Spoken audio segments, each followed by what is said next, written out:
not respond to rage, speed, or domination. It responds only to truth, only to surrender without defeat, only to love. Welcome back, beautiful people, truth seekers, white light walkers, and warriors still pretending they don't need healing. You are now live inside the deepest reset zone in the Rap Palace system. Not the Rage Chamber, not the Combat Dome, not the Speed Vault. This is the Love Chamber. And in here, pain does not get punched. It gets revealed. Stay with us all the way through. This one ain't just for watching. This one is for feeling. Like, share, subscribe, let your light go live. If the chamber hits your spirit, help the vision survive.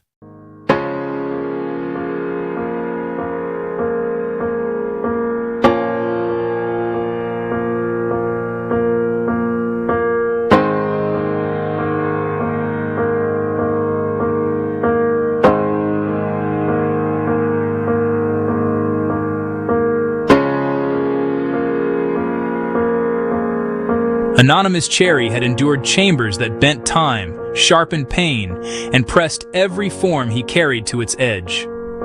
But the love chamber was different. It did not measure what he could unleash. It measured what he still refused to release. This place don't feel like no battlefield.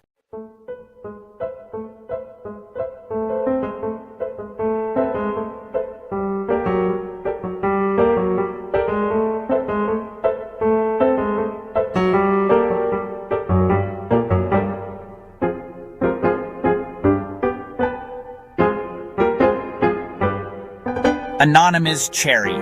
I already survived this. Narrator VO. Yes, he survived it. But survival is not the same as freedom. Spectator Rap VO Cuttin. There it is. That hidden I'm good energy. That armor folk mistake for healing.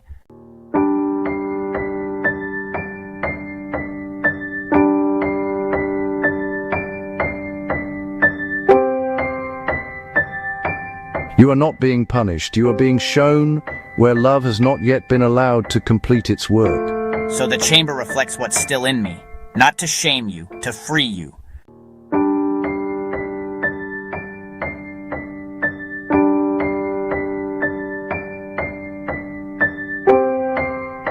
Listen closely, you do not break resistance here. You do not overpower it, you do not shame it into silence, you see it clearly.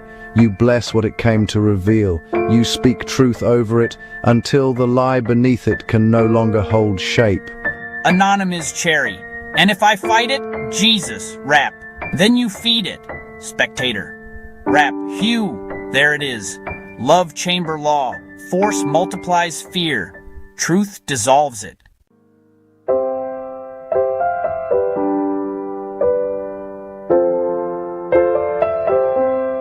Do not speak to impress the chamber. Speak until you hear yourself.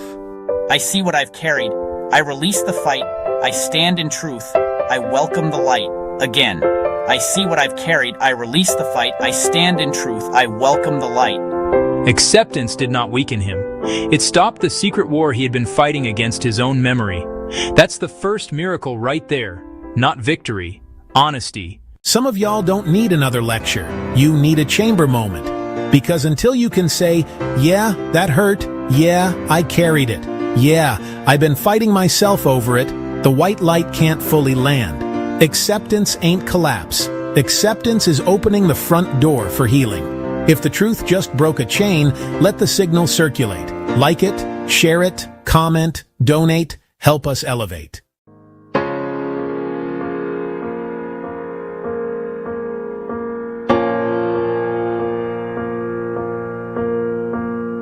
Forgiveness is not pretending the pain was holy. Forgiveness is removing its claim on your future. I forgive the past. I loosen the chain. I bless the lesson. I release the pain. I forgive the past. I loosen the chain. I bless the lesson. I release the pain. I release the pain. Yes.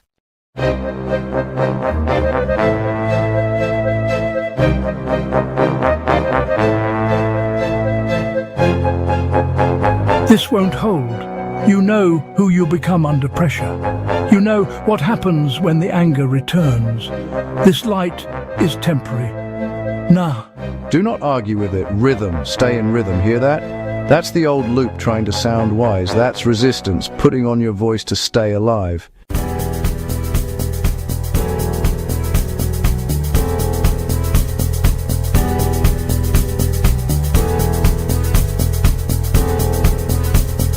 The wound is not your name. The fall is not your identity. The fear is not your face. Now speak to the self beneath the story. I am not my fear. I am not my fall. I rise in truth. I answer the call. I am not my fear. I am not my fall. I rise in truth. I answer the call. And for the first time in the chamber, he was no longer speaking from injury trying to survive. He was speaking from identity, remembering itself.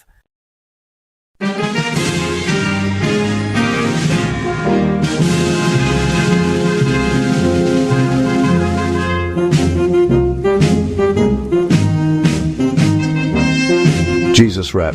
Do not just repeat the light, become a body it can trust, anonymize. Cherry. Love moves through me, steady and strong. I walk in light where I belong.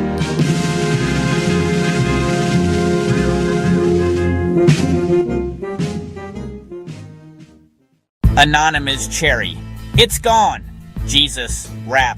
Not gone. Transformed. You did not destroy resistance. You loved it until it could no longer remain resistance. That right there wasn't just a chamber scene. That was a mirror for anybody who'd been trying to outwork pain that really needed release. Some battles are not about becoming tougher. Some battles are about becoming honest enough for love to actually land. And if you made it this far through the reset, don't just clap for the warrior. Ask yourself where your own resistance still hides. Like and subscribe. If the light came through, comment your reset. Let the healing find you. If this performance touched something real in your spirit, support the vision. Every share extends the reach. Every comment strengthens the signal. Every donation helps Rap Palace build more healing chambers for the world. The love chamber remains open for the next truth willing to be seen. Lover Makes a Pro is not a resource for professional medical advice or mental health advice. All content discussed on this platform are for informational and entertainment purposes only. If you or someone you love are experiencing a mental health or medical emergency, please call 911 or go to your nearest emergency care service. As always, be safe and be well. Crazy bitch. Crazy bitch. Crazy bitch. Crazy bitch. Crazy bitch. Crazy bitch. Crazy bitch.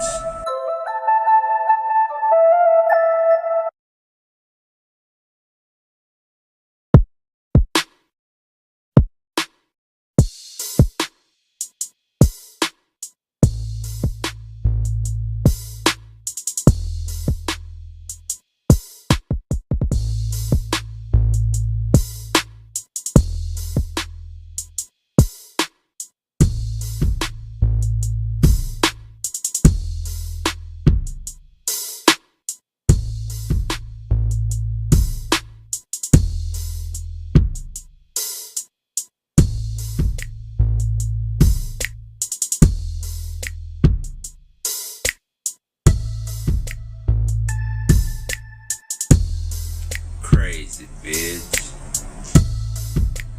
Crazy bitch.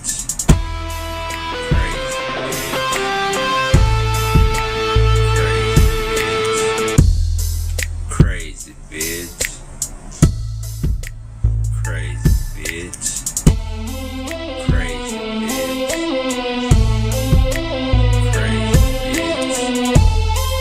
Crazy bitch. Crazy bitch.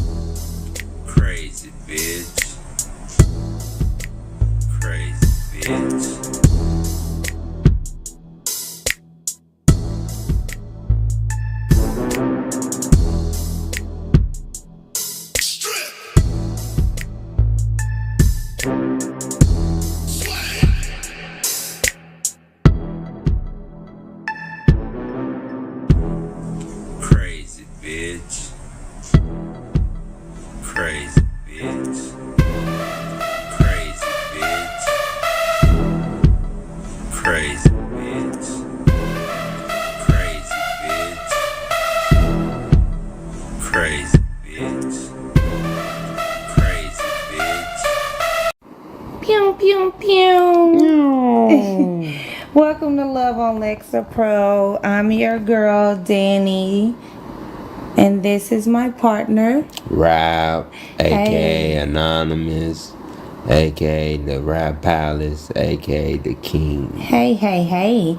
So we are shooting our pilot tonight, and we're pretty excited about it. So, woo. So, we want to go into just the intros for ourselves. I can start first, if that's cool. Okay. So my name is Danny. This is our podcast. It's mainly about mental health, mental wellness, and our experience in Lexapro. not necessarily Lexapro, but just being on antidepressants and finding love while also On the antidepressant. yes. So I'm Danny. I'm 40 years old, from Dallas, Texas, and I used to be a school teacher, and my diagnosis is generalized anxiety disorder with clinical depression, and that's what I deal with. It's a big deal for me as far as applying that to my everyday life. Even in what I do for a living, it's always important to do some social emotional shit, I guess, because I guess we're American, right? Yeah? Yeah, I think As all Americans, we do that. I think all Americans have mental health issues. In some kind of way. And no matter which way you slice it. Yeah. I think so. So that's me, Danny. And I mean, I realized that I had mental health issues probably when I was about 15, 16 years old, and I've been in mental health assistance and getting it since then. And yeah, I just told you my age, so you know how long I've been on those couches. It's just kind of one of those things. So I'm just introducing myself, and I guess my partner will introduce himself now. Yeah, I'm Rap. I'm a goofball.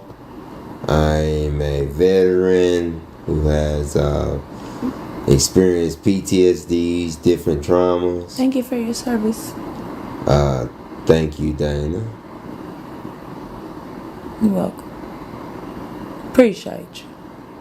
Continue. I experienced a lot of things, went through a lot of things, went through a lot of fights, had a lot of head bumps that can possibly equals to concussions. I had a car wreck. I had all kinds of different experiences, and being on these different antidepressants, that experience can be terrorizing. You're nervous, you're scared, people gonna think you this and that. You don't know what people gonna think. You don't know if they gonna treat you differently. You don't know what the heck you gonna You don't be knowing shit. So basically, this is a pilot to walk through, to just give you guys a scope of our life and how we walk through it every day. Now, we decided as two people that experience mental challenges, emotional challenges, that fuck it, we was just gonna walk through life together. Because we met at the library. At the quietest place on earth. But that's where we met. So this is a shoot the shit episode, and we just here. You know, we're not gonna keep y'all long, but we wanted y'all to get a feel for us and what we talking about. So we are in a relationship. It's one thing that I feel is kind of cool, because I don't think that's touched on enough, not even in our own community, as you can tell. Possibly, don't want to make an assumption, but we are both African American people, foundational Black Americans. And I would just say that, like, through that life, there's scopes and scopes and scopes and scopes and scopes. So there's a lot of intersections there. And I think what we're trying to do is we're just trying to, like, get through life together in that, and coping and dealing. Because, you know, as long as you're living, if you believe in any kind of divine being, they ain't gonna never be through with you. At least that's what I think. What do you think, babe? Yeah, they ain't ever be done with you. They gonna be like, get over here, like Scorpion. Right, like, just let it go.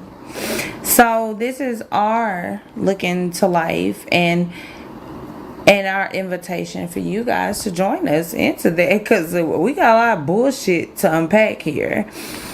A lot of bullshit. We got our own bullshit. You got life bullshit. You got your life bullshit, yup. Then you got your thought bullshit. That nigga don't want to shut up. Don't he never be quiet? And then you be trying to go to sleep, and that nigga just constantly talking in the back. Hey fam, what about this? On your shoulder. Alarms going off. Alarms consistently go. Let me tell y'all something. I know we all, if y'all listen to this podcast and you sticking around right now, you got mental health issues. I'm gonna tell you why. Because we be setting them alarms, and them alarms get on our nerves at the same time. The shit give me anxiety. I'm sorry. I said it and then I forget. Have you ever done that? Like, you literally just forget. Hey, I was supposed to get up yesterday at 8 a.m. But now that's over with. And it's going off now at 9 a.m. Now I'm mad on a Tuesday. Yeah. I'm pissed on a Tuesday. So this is really just our shoot the shit episode. We're just, you know, it's new to us. It's very new to us. We're a new couple. But we ain't that new. New enough. No, I was gonna say the same shit. Ooh, new enough. We are new enough. And again, like, we just be on shit. Like, we make sure we and when I say we're on shit, I'm not talking about drugs. Like, not them kind of drugs. I'm talking about, like, mental health drugs. I don't think we're seen enough. I just don't really believe we're seen enough. And so shooting the shit is what we do as a couple. We shoot the shit. And I think that that's quite therapeutic conduct, really, for any and everyone, you know, just to shoot, just to talk the shit. You know what I mean? So we won't stay long, but we do want to give our information out while we're here, and then we'll go into the rest. So we have loveonlexapro@gmail.com. So that's LOVEONLAXAPRO@gmail.com. Loveonlexapro@gmail.com. You guys can send us any kind of concerns, any questions.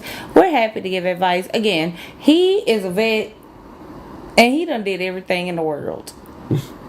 I'm a teacher. Well, used to be. And so I think we could give you guys a really, really, really, really good rollout of what the fuck we be talking about. But we're just here. Yeah. It's our podcast. Welcome here to the new beginning. to the new fucking beginning.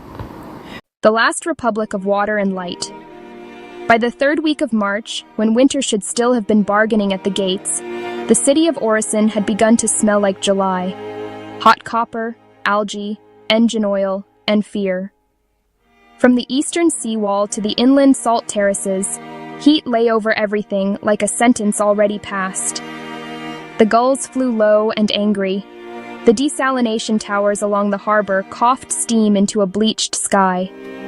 On every public screen, The city's governing intelligence, the chorus, spoke in its calm and sexless voice. Conserve, comply, endure. No one trusted the screens anymore, but everyone looked at them. That was the age, an age in which lies no longer arrived dressed as lies, but as emergency notices, prayer requests, market corrections, patriotic songs, leaked footage, synthetic witnesses, and maps with the roads erased. Children under 16 were forbidden from entering the mirror, the wild pain of social feeds that had once swallowed whole afternoons and then whole elections. But children found ways, as water found ways, as grief found ways. In Orison, boys learned to jailbreak filters before they learned to shave, and girls could distinguish a counterfeit tear from a real one by the timing of the blink.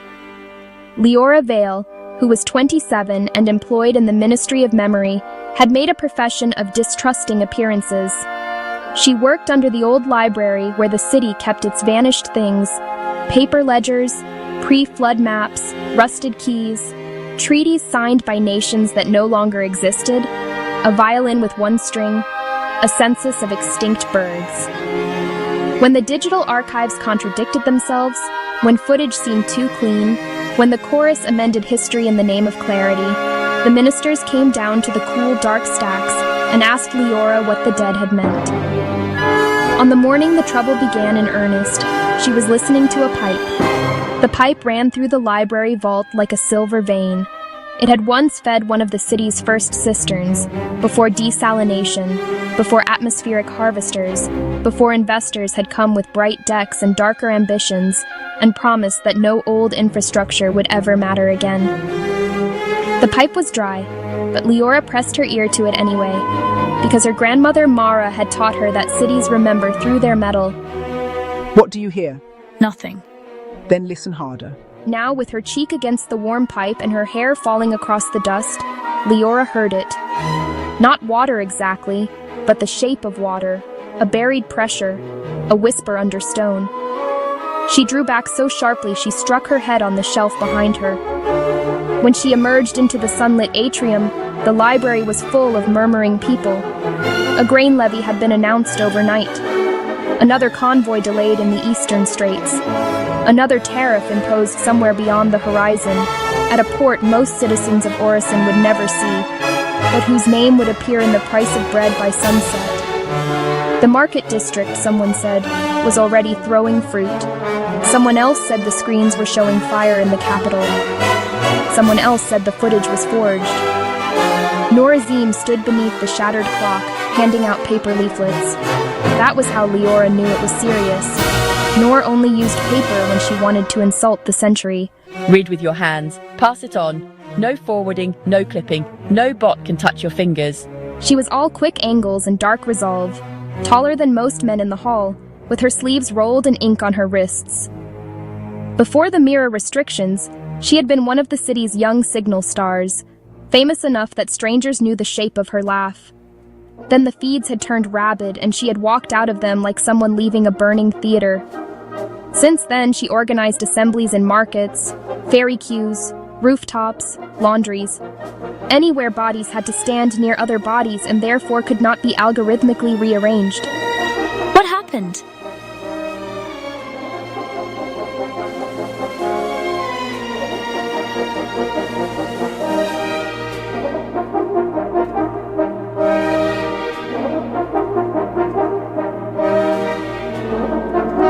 Bread up 19%, water down 8%, the Moonport budget up again. Below that, in smaller type, when a city cannot feed its people and still builds a ladder to heaven, it is not building hope. It is planning departure. Leora folded the paper once, then again. That's going to get you arrested. Probably. Read the back. On the back was the day's assembly schedule, and beneath it, a single handwritten line in Noor's sharp script. Your brother came looking for you. He looked frightened. Leora felt the heat deepen around her. Adrian was waiting on the library steps. He had always carried himself like someone built for forward motion, long-limbed, bright-eyed, permanently half a second ahead of the room. But now his shoulders were bent as if he had already taken an impact. His Moonport badge hung at his throat, There was grease at his cuff and a sleepless hollowness under both eyes. They've moved the launch window. The Pilgrim?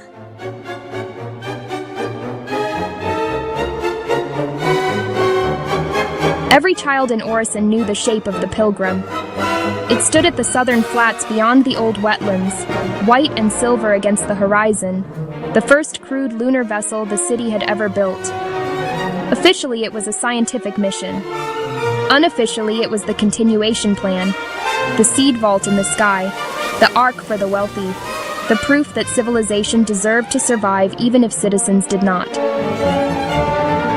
Sooner than announced. Why? Adrian looked at the screens overhead. The chorus had shifted from water advisories to market stabilization messages. A smiling farmer appeared, then a chart, then a child filling a bottle at a public tap. Every image was too perfect. Because the city's forecast model has revised the summer risk.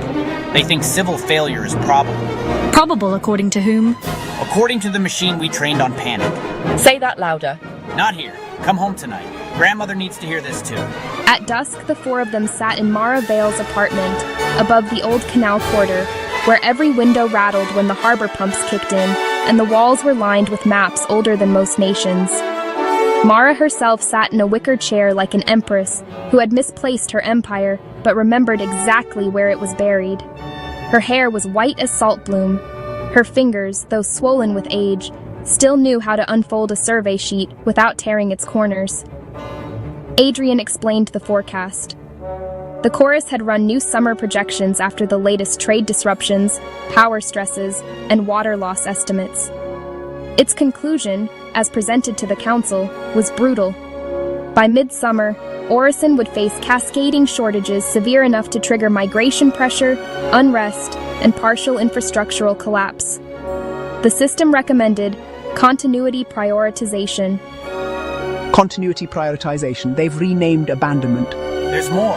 The passenger lists for the Pilgrim are being finalized. Passenger lists? I thought it was a research crew. It is, and donors, and strategic personnel, and preservation specialists, and some families designated essential. Leora turned to the open window. Below, the canal stones reflected a sky gone copper red with trapped heat. Somewhere a child was crying. Somewhere metal shutters were coming down early. Mara rose from her chair with a care that seemed more ceremonial than necessary. She crossed the room to a cupboard Leora had never seen her open, and drew from it a roll of sealed vellum. This is why your great-grandfather was threatened, and why the ministry later paid him to forget. She spread the vellum on the table. It was a map of Orison from before the seawalls, before the glass towers, before desalination, before the moon port. The city was smaller then, greener, threaded by canals and marsh lanes. Beneath the inked streets, in blue so faded it was almost smoke, ran another line, a buried course curving under the southern flats. The Second River. That's a myth. So are rights, until enough people remember them. The city was built over a freshwater spine, spring-fed, mountain-caught, filtered through limestone and wetland root. We sealed it when the financiers came. Too difficult, they said. Too old. Too public. Leora's pulse began to hammer. The pressure in the library pipe. Water. Not enough to save fools. Enough to save a republic, if the republic still exists. Why not open it? Because the southern gatehouse is under the launch complex now. Because the keys were split after the privatizations.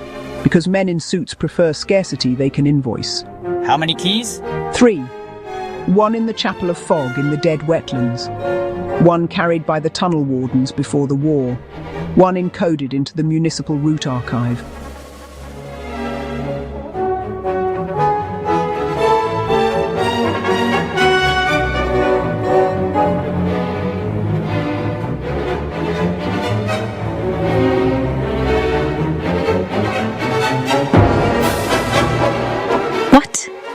The Municipal Route Archive was absorbed into the Chorus Corps when the ministries were consolidated.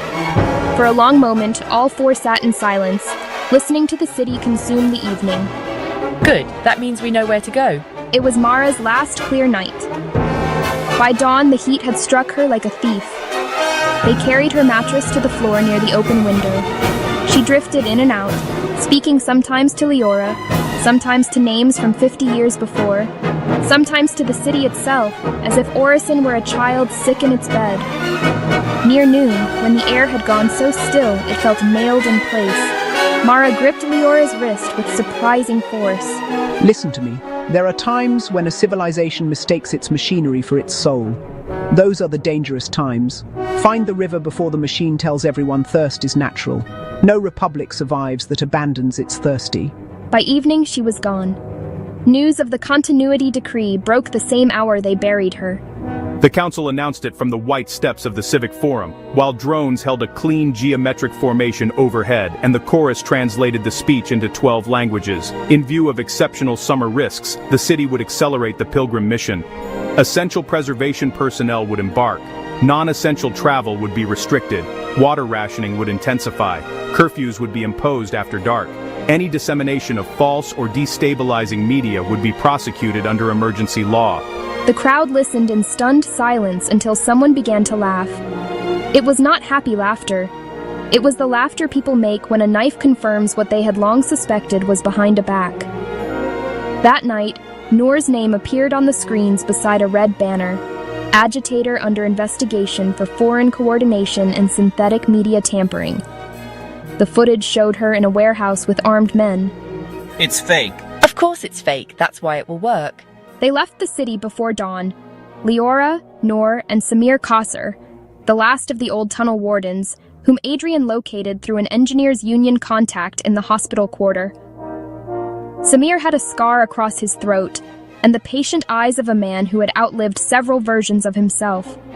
He had once served as a sapper in the Eastern campaigns, then as a translator in ceasefire rooms, so temporary the coffee cooled before the ink dried. He listened more than he spoke. Around his neck, under his shirt, hung a brass tablet the size of a hand. You kept it. I kept many things. Most of them were grief. This is lighter. They traveled south through the old wetlands, now a geography of cracked salt, black reeds, abandoned pylons, and the bones of container yards left to rust after the trade routes shifted, and the tariffs multiplied, and the fires in distant straits made every shipment feel like contraband. The air shimmered over the flats. Heat devils walked the horizon. At noon, they found a row of melted delivery drones half buried in mud like metal gulls. At dusk, they reached the Chapel of Fog. It had been built centuries earlier by canal keepers who believed water had moods and should therefore be prayed to. Now it stood roofless and half-sunk, its bell broken, its altar colonized by white salt flowers. On the inner wall, beneath soot and wind scratch, an inscription remained: "What flows belongs first to the thirsty."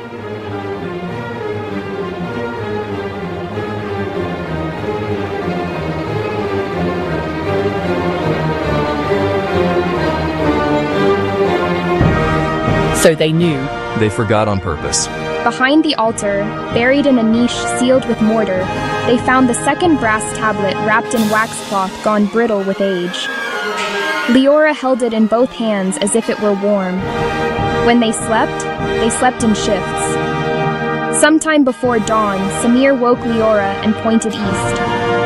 On the horizon, far beyond the flats, a bloom of orange flickered against the sky. Refinery strike? Maybe. Maybe convoy fire. Maybe somebody wants it to look like either one. I translated 3 ceasefires in my life. All of them used the word peace. None of them meant the same thing. When they returned to Orison, the city was louder than before, and less certain of what it was hearing. Noor's forged warehouse footage had spawned 10 variations, then 100. In some, she was armed. In others, she was weeping over stacks of foreign cash.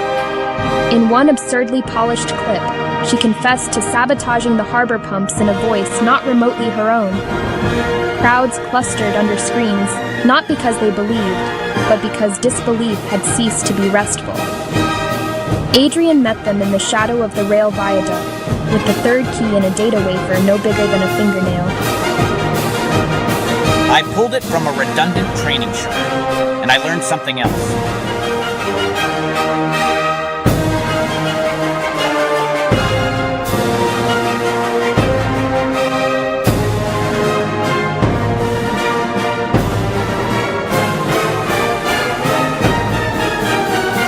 Chorus isn't just forecasting collapse. It was tuned to prioritize continuity of state assets over population welfare. The moon port, the data vaults, command infrastructure.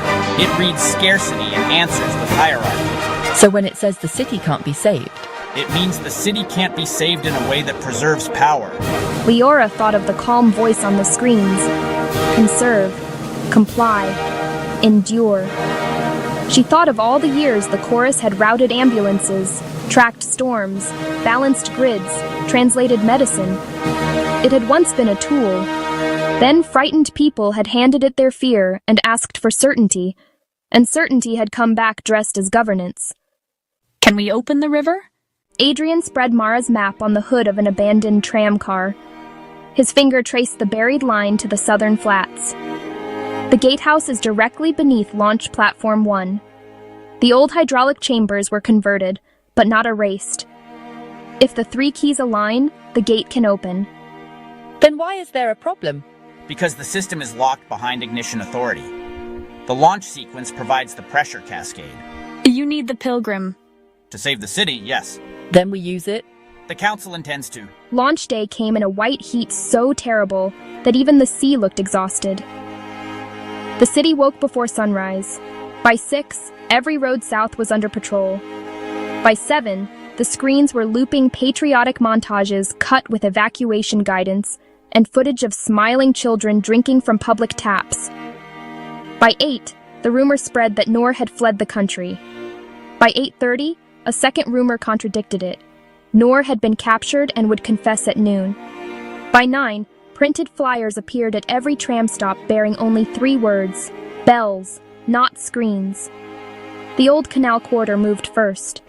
Women brought out brass pots and struck them with spoons. The laundries rang their pressing irons like gongs. The fish market used cleavers on railings.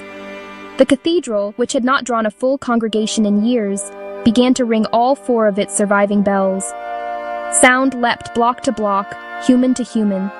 Windows opened, curtains flashed, rooftops answered. The city made its own analog network in under 20 minutes. Do not watch your panic being edited for you. Look at each other. Ask your neighbor what is true. And because people were tired of being managed by glass, they did.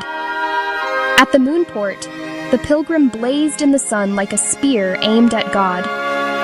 The selected passengers had already boarded the transfer corridor when Adrian entered the control core with Leora's 3 keys hidden under his coat. He had arranged one final access window using credentials that would be revoked the instant the council realized he was no longer obedient. Leora and Samir descended through a maintenance shaft toward the buried gatehouse. Noor remained above with the crowd, holding the perimeter not with weapons, but with witness. Thousands of bodies refusing to be scattered into data points. The buried chambers smelled of mineral cold and ancient iron. By the light of her wrist torch, Leora saw the old city beneath the new one. Sluice wheels black with age, pressure valves the size of doors, masonry marked by masons who had been dust for 200 years. At the chamber's heart stood the lock assembly, 3 brass mouths waiting. Samir placed his tablet in the first. Leora set the chapel tablet in the second. In her palm, the data wafer from the chorus glinted like a modern lie forced to serve an older truth. She inserted it into the 3rd slot. For a moment, nothing happened. Then, above them, the launch sirens began. Unauthorized interference detected. Civil continuity at risk. Repeat, civil continuity at risk. Exactly. On the platform above, Adrian overrode the first cascade. The council had understood by then. Security teams converged. Orders barked across the launch deck. The passenger corridor locked open. One donor struck an officer with a handbag and ran. A child began to scream. Somewhere outside the perimeter, the bells of the city answered the sirens with a fury so vast it sounded like weather.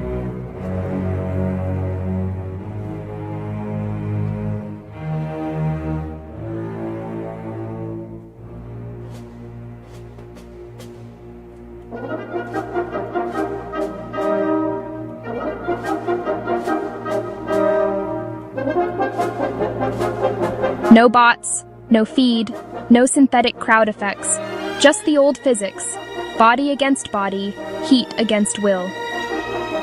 Adrian's hands shook over the controls. He had dreamed of this launch since he was 12 years old and had built a paper rocket that never flew straight. He had loved the equations, loved the metallurgy, loved the impossible elegance of escape velocity. The moon had been the clean thing above the century's dirt. But his grandmother was dead, his city was thirsty, and every beautiful machine eventually revealed the question hidden inside it. For whom? He armed the ignition. Deep below, gears older than his government began to turn. The chamber walls shuddered. Dust fell in sheets. Leora gripped the wheel at the gatehouse center, feeling resistance like the locked jaw of history. Samir braced beside her. On the burn. Above them, the countdown rolled across every screen in the city. 10, 9, 8. The chorus flooded the network with false emergency images. Fires in the hospital district, armed men in the schools, poison in the cisterns, Noor kneeling in chains. But no one was looking now except the trapped and the cowardly. The bells were louder. 7, 6, 5. Leora remembered Mara's hand on her wrist. She remembered the pipe under the library. She remembered the inscription in the ruined chapel. What flows belongs first to the thirsty. 4, 3, 2. Ignition struck the earth. The pilgrim did not rise at once. First it became sound, a colossal tearing, a verdict in fire. The platform shook with such force that hairline cracks split the old concrete. In the buried chamber, the pressure cascade slammed through the antique hydraulics, and the central wheel lurched under Leora's hands. For one impossible second, the wheel resisted. Then the seal, buried for half a century beneath budgets and lies and glossy presentations, broke. Something ancient roared awake. Water hit the first chamber wall like an army. Leora was thrown backward. Samir caught her arm and dragged her to the ladder as black cold surged through the vault, climbing the steps, swallowing rust, wrenching open stone. Above them, the southern flats began to tremble. The pilgrim rose then, not on its full ordained path, not with the proud, clean arc the donors had paid for, but crooked, magnificent, stripped of destiny and remade as consequence. Adrian had diverted part of its power to the underground release. It would not carry a colony dream now, only a reduced crew module, archive cores, seed banks, and one message packet uploaded in the final seconds from a terminal he had no permission to touch. We stayed, send back nothing but witness. He saw it transmit. Then the panel burst in white light. When Leora reached the surface, the southern flats had become a geography of astonishment. Water was everywhere. Not endless water, not miracle water, not enough to absolve a century, but real water, fresh, hard, mineral bright, erupting from fractured ground, filling old channels whose memory had outlived engineering, rushing beneath the launch roads, racing toward the dead wetlands like blood re-entering a numbed limb. The crowd stood drenched to the knees, silent for one shared heartbeat. Then the silence broke into something greater than cheering and older than politics. People began to weep. Noor found Leora at the edge of the first new canal, both of them soaked, filthy, shaking. Adrian? Leora looked up. High above, the pilgrim was already a shard of brightness ascending through a curtain of steam. She understood then, not with words, because words came later, and grief later still, but with the clean wound of comprehension. Adrian had chosen the city over the ship, and then chosen not to destroy the ship entirely, because he had never believed that looking upward was the sin. The sin had been using the sky as an excuse to forsake the ground. Weeks passed. The emergency government fell in 3 days. The chorus was not destroyed, though many demanded it. Instead, its core was severed from coercive authority and placed under civic oversight so public and exhausting that politicians called it barbaric and ordinary people called it Tuesday. The continuity decree was abolished. The moonport became, for a time, a public granary and water lab. Children were invited in first. the second river did not solve everything. Summer still came brutal and early. Trade remained uncertain. War still smoldered beyond maps. The wetlands could not be restored in a season, nor trussed in a year. But the canals ran again in certain districts. Public fountains reopened. Rooftop cistern cooperatives spread. Nor organized assemblies, so crowded people climbed statues to hear. Samir took charge of the new gatehouse wardens and insisted every apprentice learn both hydraulics and history. As for Leora, she returned to the library and listened once more to the old pipe. This time it sang. At night, citizens gathered on the seawall to watch the sky. Somewhere above, reduced and faithful, the pilgrim completed its long arc around the moon, carrying archives, seeds, and the black box witness of a launch that had become a liberation. Children pointed, old people shaded their eyes. Lovers stood shoulder to shoulder and said nothing. When the silver point finally crossed back over Orison, the city did not cheer as it once would have. It bowed its head just slightly, the way one does to an equal. And for the first time in a long century, the people of Orison looked at the moon not as a door out of history, but as a lamp held above the work. Build the Gate Chapter 1. The first card felt lighter than Marcus expected. It was just cardstock, matte finish, black background, neon green lettering, a clean square of coded geometry in the center that looked unimpressive to anyone who didn't understand what it carried. But to him, it felt like infrastructure compressed into 4 inches of paper. He stood outside a barbershop in Oak Cliff just after sunrise, the city still stretching awake, traffic thin, and sky washed in pale blue. In his hand were 50 of those cards. In his chest was something heavier than nerves and stronger than doubt. Alicia arrived 10 minutes later with 2 canvas totes and a clipboard tucked beneath her arm. She wore no expression of spectacle, only focus.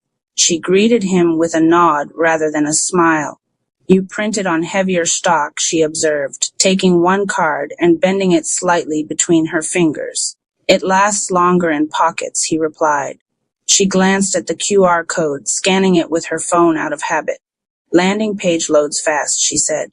That matters. He watched her, always watching how she tested things rather than reacted to them. Marcus believed in ignition. Alicia believed in proof.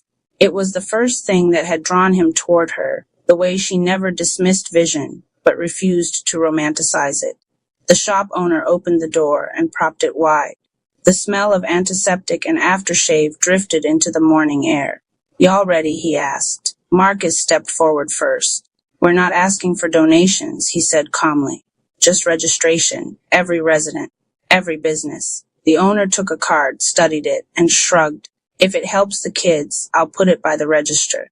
Alicia stepped in, voice steady. 15% goes directly into the Community Circulation Fund. 20% supports the anti-bullying initiative. It's structured, measurable, transparent. The owner looked at her differently than he had looked at Marcus. Not skeptical, reassured. That's good, he said.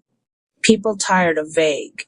As they left the shop, Marcus felt the first flicker of something tangible. This is how it starts, he said. Alicia didn't celebrate. This is how it's tested, she replied. They walked side by side down the sidewalk, distributing cards into hands that accepted them casually, skeptically, curiously. Most people nodded politely. A few scanned immediately. Some asked questions. Marcus answered from instinct, from belief. Alicia answered from structure, from documentation. And somewhere between those 2 approaches, trust began forming in strangers' eyes. By noon, they had placed cards in 3 barbershops, a church vestibule, and a family-owned cafe. Sweat clung to Marcus's collar. Alicia's clipboard was now filled with handwritten notes, questions people had asked, suggestions offered, concerns raised. You write everything down, he said as they sat briefly on a bench near the Trinity River. I don't build from memory, she replied. I build from patterns. He studied her profile in the sunlight, the way her brow furrowed when she concentrated, the way she held silence without filling it unnecessarily. Do you think this works? He asked. She didn't answer immediately. It works, she said slowly, if participation becomes habit instead of hype. That's what I'm counting on. That's what you're hoping for, she corrected gently. He smiled. You stabilize me. She finally looked at him directly. You accelerate me. The river moved quietly below them, reflecting a skyline that seemed distant and enormous all at once. The city wasn't aware yet that something was shifting beneath it, that two people were walking its streets with coded invitations in their hands, asking for nothing more dramatic than commitment. Register, participate, align. Marcus felt something unfamiliar then, not just ambition, but responsibility. And not just toward the city, toward her. Because he realized something in that moment. If this failed, it would not just damage a model. It would bruise the fragile trust forming between them. Alicia stood first. We still have Deep Ellum, she said. He rose beside her. And Bishop Arts after. She adjusted the tote on her shoulder. One card at a time. He nodded. One card at a time. They walked back into the city together, unaware that by sunset, over 200 scans would register quietly in a dashboard neither of them had opened yet. They weren't chasing applause. They were building alignment.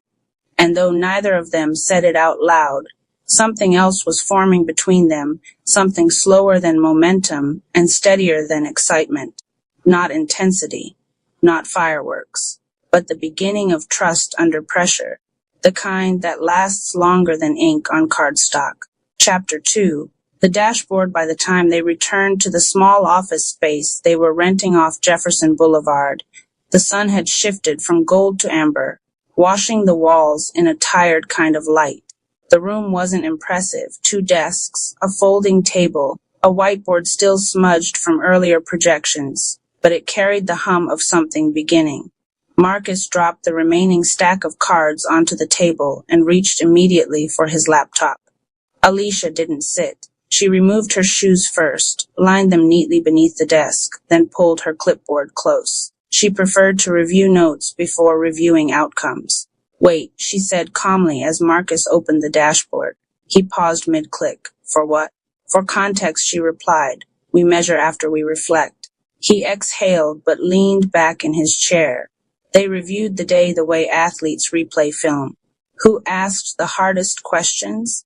Which neighborhoods scanned immediately? Which business owners hesitated? What objections repeated? Trust, Alicia said quietly, flipping through her notes. That was the common theme. They'll trust it when they see numbers, Marcus replied. They'll trust it when they understand governance. He smiled faintly. You really don't let emotion lead anything, do you? She met his eyes evenly. Emotion builds momentum. Structure sustains it. The silence that followed wasn't heavy. It was thoughtful. Finally, she nodded once. Okay, open it. Marcus leaned forward and clicked into the analytics dashboard. The screen loaded, then refreshed, then settled. He blinked once. 212 resident registrations, 34 business interest forms, 17 confirmed small business sign-ups. Neither spoke immediately. Marcus felt it first, the rush rising from his chest to his throat. Not celebration, not ego, validation. Alicia leaned closer to the screen, scanning timestamps. Look at the pattern, she murmured. What pattern? The scans cluster around 3 areas. Oak Cliff, Bishop Arts, Deep Ellum. She pointed. The church vestibule drove 27. The cafe drove 19. The barber shop? 33. Marcus leaned back slowly. It's working. It's responding, she corrected gently. There's a difference. He studied her profile again. She wasn't dampening the moment. She was grounding it. You don't get excited, he asked. I get cautious, she replied. Excitement can distort judgment. He stood and paced once across the room, running his hand through his hair. This is what I saw, he said quietly. When I first imagined it, participation without begging, structure without dependency. She watched him move, restless, energized, carrying a belief that felt almost gravitational. And what happens, she asked carefully, when the next week drops to 50? He stopped pacing. It won't. You can't assume growth without friction. He walked back to the desk and leaned on it, closer to her than before. I'm not assuming growth, he said. I'm assuming leadership. Her eyes didn't waver. Leadership requires patience. He held her gaze longer than necessary. And courage. Something shifted in the room then, not dramatic, not cinematic, but perceptible. They were no longer just evaluating a dashboard. They were evaluating each other. Fox 4 emailed, she said finally, breaking the intensity. Pre-interview call Thursday, he smiled. Momentum, preparation, she replied. He laughed softly. You really won't let me have a full victory moment. She allowed the faintest smile to surface. I will, she said, after we confirm retention metrics. He shook his head. You're unbelievable, and you're impulsive, but it balances. She didn't answer that immediately. Instead, she opened another tab and began reviewing the registration flow, click-through rates, drop-off points, confirmation emails. Her fingers moved quickly across the keyboard, disciplined and methodical. Marcus watched her quietly. He realized something uncomfortable and honest in that moment. He trusted her more than he trusted himself. Not because he lacked confidence, but because she saw what he didn't slow down enough to notice. Alicia, he said more softly than before. She glanced up. If this grows fast, I mean really fast, are you ready for that? She held his gaze, measuring the question for what it actually carried. Are you asking about the movement, she said carefully, or about us? He didn't deflect. Both. The office felt smaller suddenly.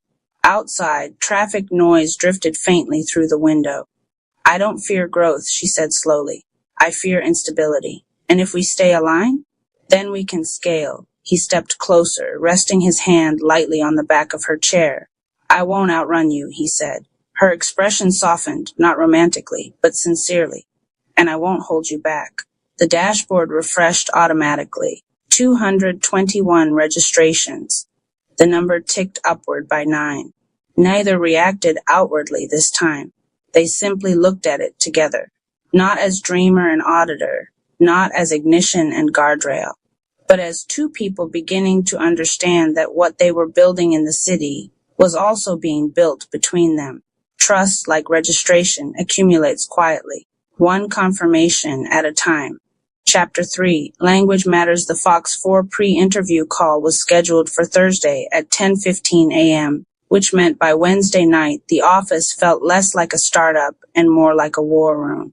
Not chaotic, focused. Marcus stood at the whiteboard rewriting the headline for the third time. DFW's first community-controlled digital network. He circled it. Too abstract, he asked. Alicia sat at her desk reviewing the media brief she had formatted into clean bullet points. It's accurate, she said, but accuracy doesn't guarantee clarity. He capped the marker and turned toward her. What would you say? She didn't look up immediately. She finished a sentence, saved the document, then met his eyes. I would say this, residents and businesses register. A portion circulates back into anti-bullying and local development. Transparent oversight, measurable impact.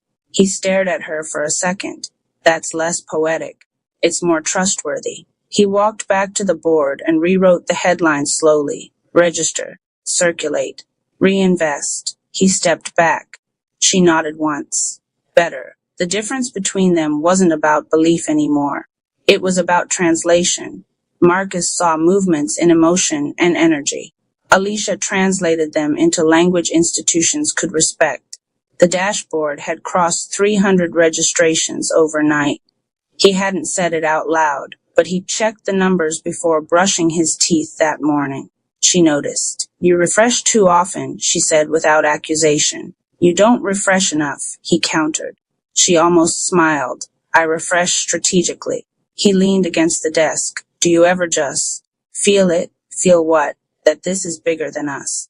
She closed her laptop slowly. Yes, she said, which is why we can't treat it casually. The word hung between them. Casually. Marcus moved closer, lowering his voice instinctively. I'm not casual about this. I know, she said. That's what worries me. He didn't understand at first. His brow tightened slightly. She continued carefully. When something matters to you, you run at it full speed. You don't pace. He absorbed that quietly.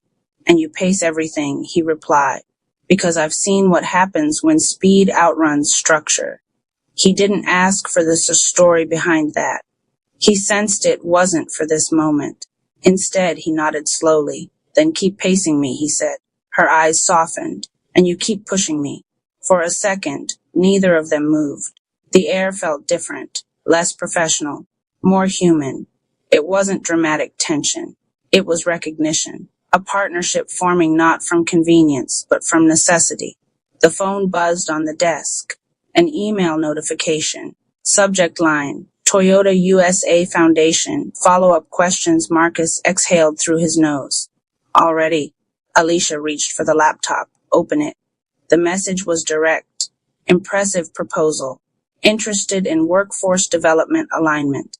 Requesting projected 5-year sustainability model and third-party oversight outline. Marcus felt the familiar surge, proof that the door was cracking open. Alicia felt something else, responsibility multiplying. This changes the level, she said quietly. It accelerates it, he replied. It complicates it. He stepped behind her chair, reading over her shoulder. We can handle complicated. Complicated means scrutiny. He leaned down slightly, closer than before. Good. She turned in her chair to face him. You like scrutiny? I like being taken seriously. Their proximity suddenly felt undeniable, not inappropriate, just present. Her voice lowered almost unconsciously. Being taken seriously means being transparent in ways that aren't comfortable. I don't mind uncomfortable. She searched his expression. That includes personal exposure. The words lingered longer than they should have. He didn't break eye contact. I'm not hiding anything. That's not what I meant. A beat passed. They both stepped back at the same time, as if recognizing the edge they drifted toward. Marcus cleared his throat lightly. Okay, 5-year sustainability. Alicia turned back to the screen. We map participation growth against workforce retention improvements. Show the anti-bullying impact metrics tied to graduation rates. He nodded. And we emphasize community ownership. Yes, she agreed. Ownership builds longevity. They worked for hours without noticing time. Numbers became projections. Projections became strategy. Strategy became language. At one point, Marcus glanced at her hands moving across the keyboard, steady, precise, never rushed. You're the reason this won't collapse, he said quietly. She paused, but didn't look at him. It won't collapse because we're both here. He studied her again. Why did you say yes to this, he asked. To the initiative? To me. That made her look up. Her answer wasn't immediate. Because you believe without cynicism, she said finally. And that's rare. He held that carefully. And you, she asked. Why did you want me involved? He didn't hesitate. Because you don't flinch. Silence settled in the room, not awkward, grounded. Outside, the city moved without knowing its name was being written into proposals and dashboards and grant drafts. Inside, 2 people were discovering something more intricate than attraction. Respect, trust, interdependence. Marcus returned to the whiteboard and added one more phrase beneath the headline, built by participation, sustained by accountability. Alicia read it over his shoulder. That's it, she said softly, not just for the movement. For them. The dashboard refreshed again.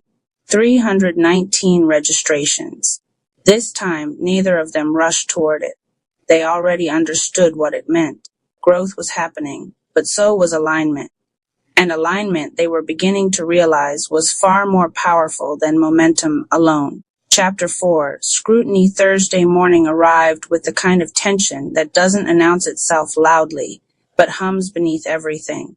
The office felt smaller, the air slightly thinner, as if the walls understood that what happened in the next hour could shift the scale of everything. Marcus adjusted the camera angle for the Fox 4 pre-interview, called twice before settling. He didn't like appearing uncertain. Alicia noticed anyway. You're fine, she said, reviewing her notes one last time. Answer directly. Don't over-explain. He gave a half smile. I don't over-explain. She lifted one eyebrow. You absolutely do. The call connected at 10:15 sharp. The producer's face appeared on screen, composed and efficient. After brief introductions, the questions began immediately. What makes this different from previous community initiatives? Marcus leaned forward slightly. It's participation-based. Every resident registers. Every business registers. A portion circulates back into anti-bullying and workforce development initiatives. It's structured reinvestment, not episodic charity. Alicia followed seamlessly. We've built transparent reporting into the system, quarterly public dashboards, third-party oversight and progress. It's designed for accountability from the beginning. The producer nodded slowly. And what safeguards are in place if participation plateaus? Marcus inhaled to respond, but Alicia spoke first. We've modeled conservative growth curves. Even at modest participation levels, the allocation remains sustainable. We aren't dependent on spikes. We're building habit. The producer's expression shifted, less skeptical, more intrigued. Interesting, she said. We'll schedule an in-studio segment next week. I'd also like to see your governance documentation. Of course, Alicia replied smoothly. When the call ended, Marcus let out a breath he hadn't realized he was holding. In studio, he said quietly. Alicia nodded but didn't celebrate. That means scrutiny, she reminded him. He laughed softly. You say that like it's a threat. It's a responsibility. He walked to the window and looked out at the street below. Traffic had picked up. The world looked normal, unaware that doors were opening behind office walls. We're stepping into visibility, he said. And visibility amplifies mistakes, she replied. He turned back toward her. You always prepare for collapse. I prepare for sustainability. He stepped closer, not confrontational, intense. Do you ever let yourself enjoy the moment? She held his gaze, steady as ever. Enjoyment is earned through endurance. He studied her carefully. There was something deeper beneath that answer, history, perhaps. Experience that taught her caution. You've been burned before, he said quietly. She didn't deny it. I've seen good ideas collapse under poor governance, she replied. I don't want that here. He softened slightly. Neither do I. Silence stretched between them, not cold, thoughtful. The email notification chimed again. Subject line, community concerns, transparency inquiry. Alicia opened it. A local activist group had questions about fund allocation, potential conflicts of interest, and long-term oversight.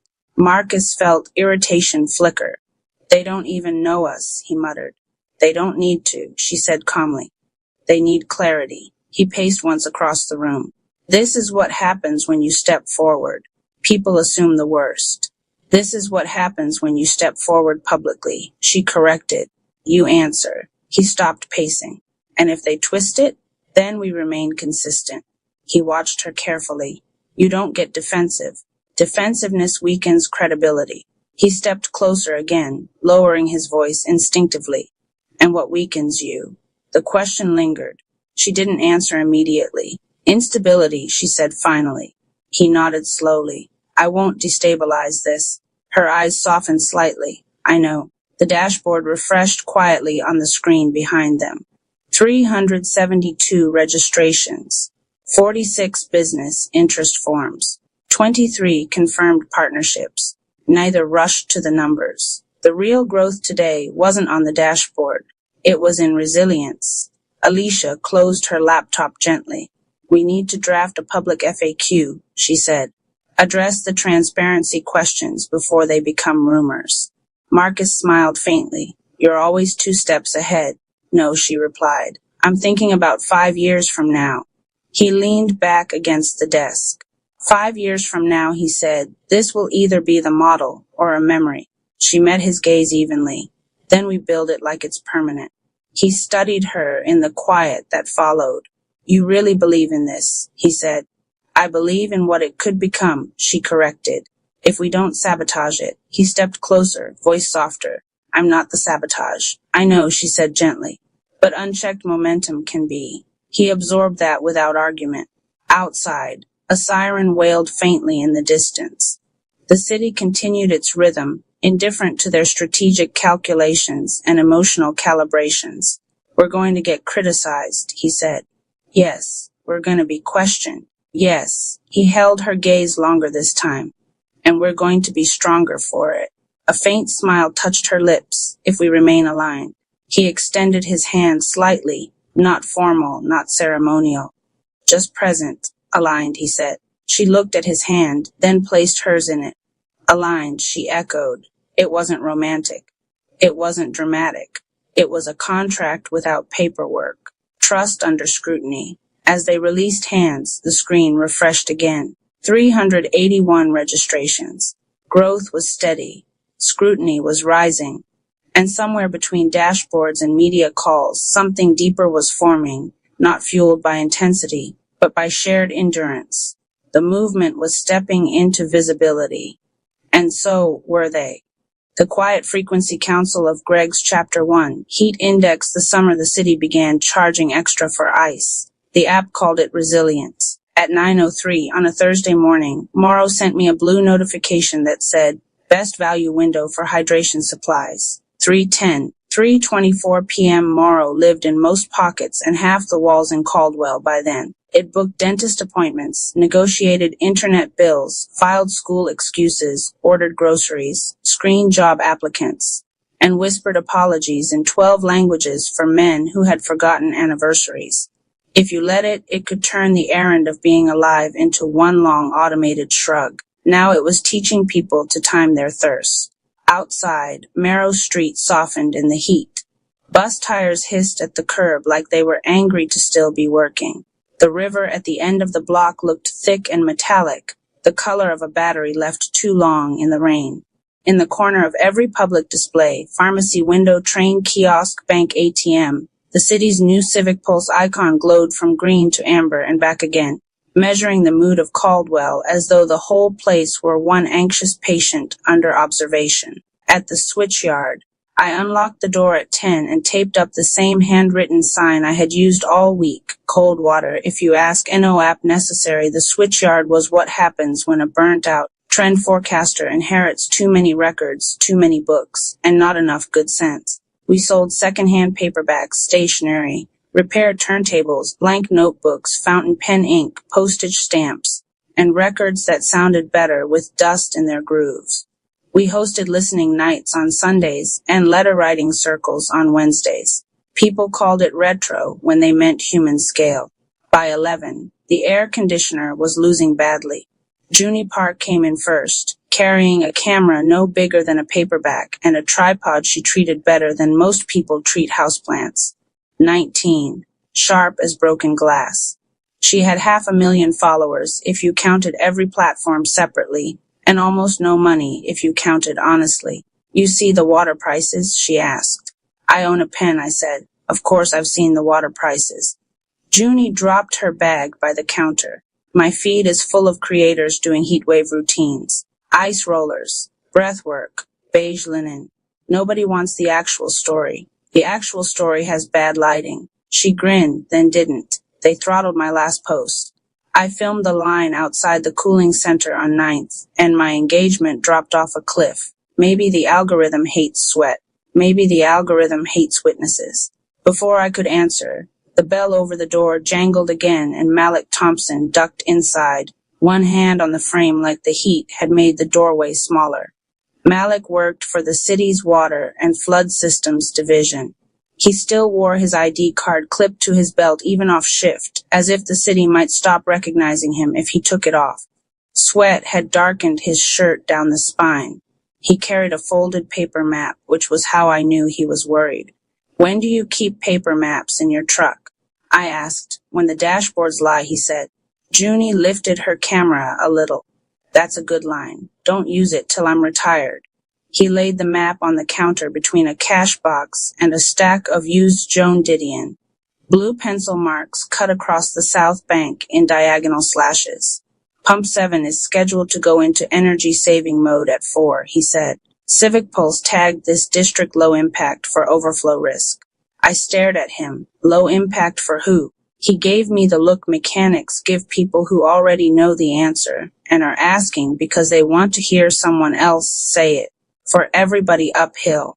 The bell rang a third time. A bike courier in a faded orange vest wrestled in a produce box taped so heavily it looked mummified. He checked the label, frowned at me. and said Ria Navarro. I signed. The return address was from a probate office across town. Inside were 745s, a reel-to-reel spool, and an envelope with my name written in block capitals I recognized immediately. Mara Soul had once sat across from me at Pulse House for 2 years and taught me to see panic before it made the headlines. 3 months ago, she had died in what the papers called a transit accident, and what everyone who knew the city understood as a sentence too vague to fight with. I slit the envelope open with my thumbnail. There was one card inside. You were right. They taught the model to hear Nita's noise. Use the old machines. The room seemed to get hotter all at once. Malik looked from the card to my face. What is that? I touched the edge of the reel, then the worn paper sleeves of the singles beneath it. Each one had a date handwritten in the corner, not song titles, dates. I think I said, it's a confession. Chapter 2. Ghost note my mother arrived that evening with a flashlight, a canvas tool bag, and the expression she reserved for funerals, tax season, and men who called themselves visionaries. Alma Navarro had been a cardiac nurse for 31 years, which meant she trusted the human heart more than almost anything and the systems built around it less than almost nothing. She set the flashlight on the counter in the back room of the switchyard, pushed her gray curls under a scarf, and looked at the reel-to-reel machine I kept for repair jobs. Mara sent you ghosts in a produce box, she said. That's one theory. It's my leading theory. We threaded the tape. Junie sat cross-legged on the floor with a notebook. Malik leaned against a shelf of old field guides, arms folded. The shop lights were off to keep the circuit from tripping. The back room glowed with one shaded lamp and the faint green eye of the tape deck. At first all we heard was hiss, then a low thump, steady as a fist against a door, then another. Alma straightened.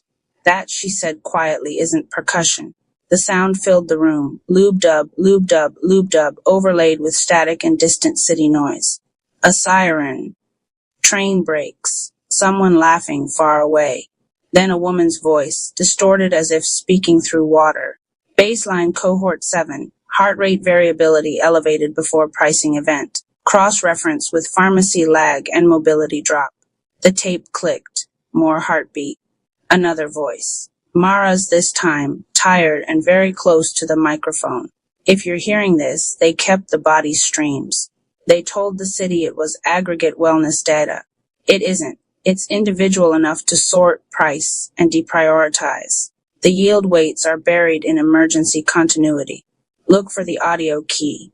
The tape ran out with a soft slap. Nobody spoke for several seconds. Junie broke the silence first. Body streams. Wearables, I said. Insurance trackers. Home assistants. Telehealth patches. Fitness bands. Smart mattresses if they're feeling ambitious. Those things aren't supposed to share medical data. I laughed once without humor. Nothing is supposed to do anything. Then the contracts happen. I had worked at Pulse House before the switchyard, before the Sundays with records, and the Wednesdays with fountain pens. Back when I made decks about desire for companies that wanted to look prophetic. We tracked language shifts, spending moods, ambient fear. We told retailers when to lean into comfort and when to sell urgency in soft colors. Mara had been one of the engineers, the smartest person in the room, which meant she had been forced to smile the most. 3 summers earlier, during the first big heat emergency, my brother Nico died sitting upright in the hallway outside his apartment with a wet towel over his shoulders. The ambulance queue kept recalculating him behind a stadium evacuation downtown. Resource allocation under dynamic stress, the city called it later. I called it leaving him there long enough to become a lesson. I quit Pulse House the month after the funeral. Alma lifted one of the 45 sleeves toward the lamp. Audio key, she murmured. Show me the center. The cardboard adapter glued around the hole came loose in her fingers. Inside, it was a wafer-thin memory card. Of course, she said. Never trust a generation that thinks hiding means cloud storage. The files on the card opened only on my old offline laptop, the one I had kept because it couldn't hear me and therefore felt polite. A directory appeared. Civic Pulse Emergency Continuity Resource Prioritization Revision 2.1. I clicked. The spreadsheet that opened looked ordinary for almost a minute. District names, risk bands, insurance exposure, traffic flow, hospital distance. Then the hidden columns bloomed. Revenue stability, weight, consumer recovery probability, behavioral compliance index, ambient distress, load, strategic asset preservation, South Bank, my district, Malik's district, Juni's district, my mother's district, the district with the public clinic and 3 subsidized towers, and the best tamales in the city, was marked in pale yellow, managed risk corridor, deferred recovery acceptable. Junie read it over my shoulder. Deferred recovery acceptable, she repeated. It means, Malik said, voice flat now, they can let us take the hit and still call the system a success. On another tab, a note from Mara had been pinned to the top row in red. The model does not fail to see poor neighborhoods. It sees them clearly. That is the problem.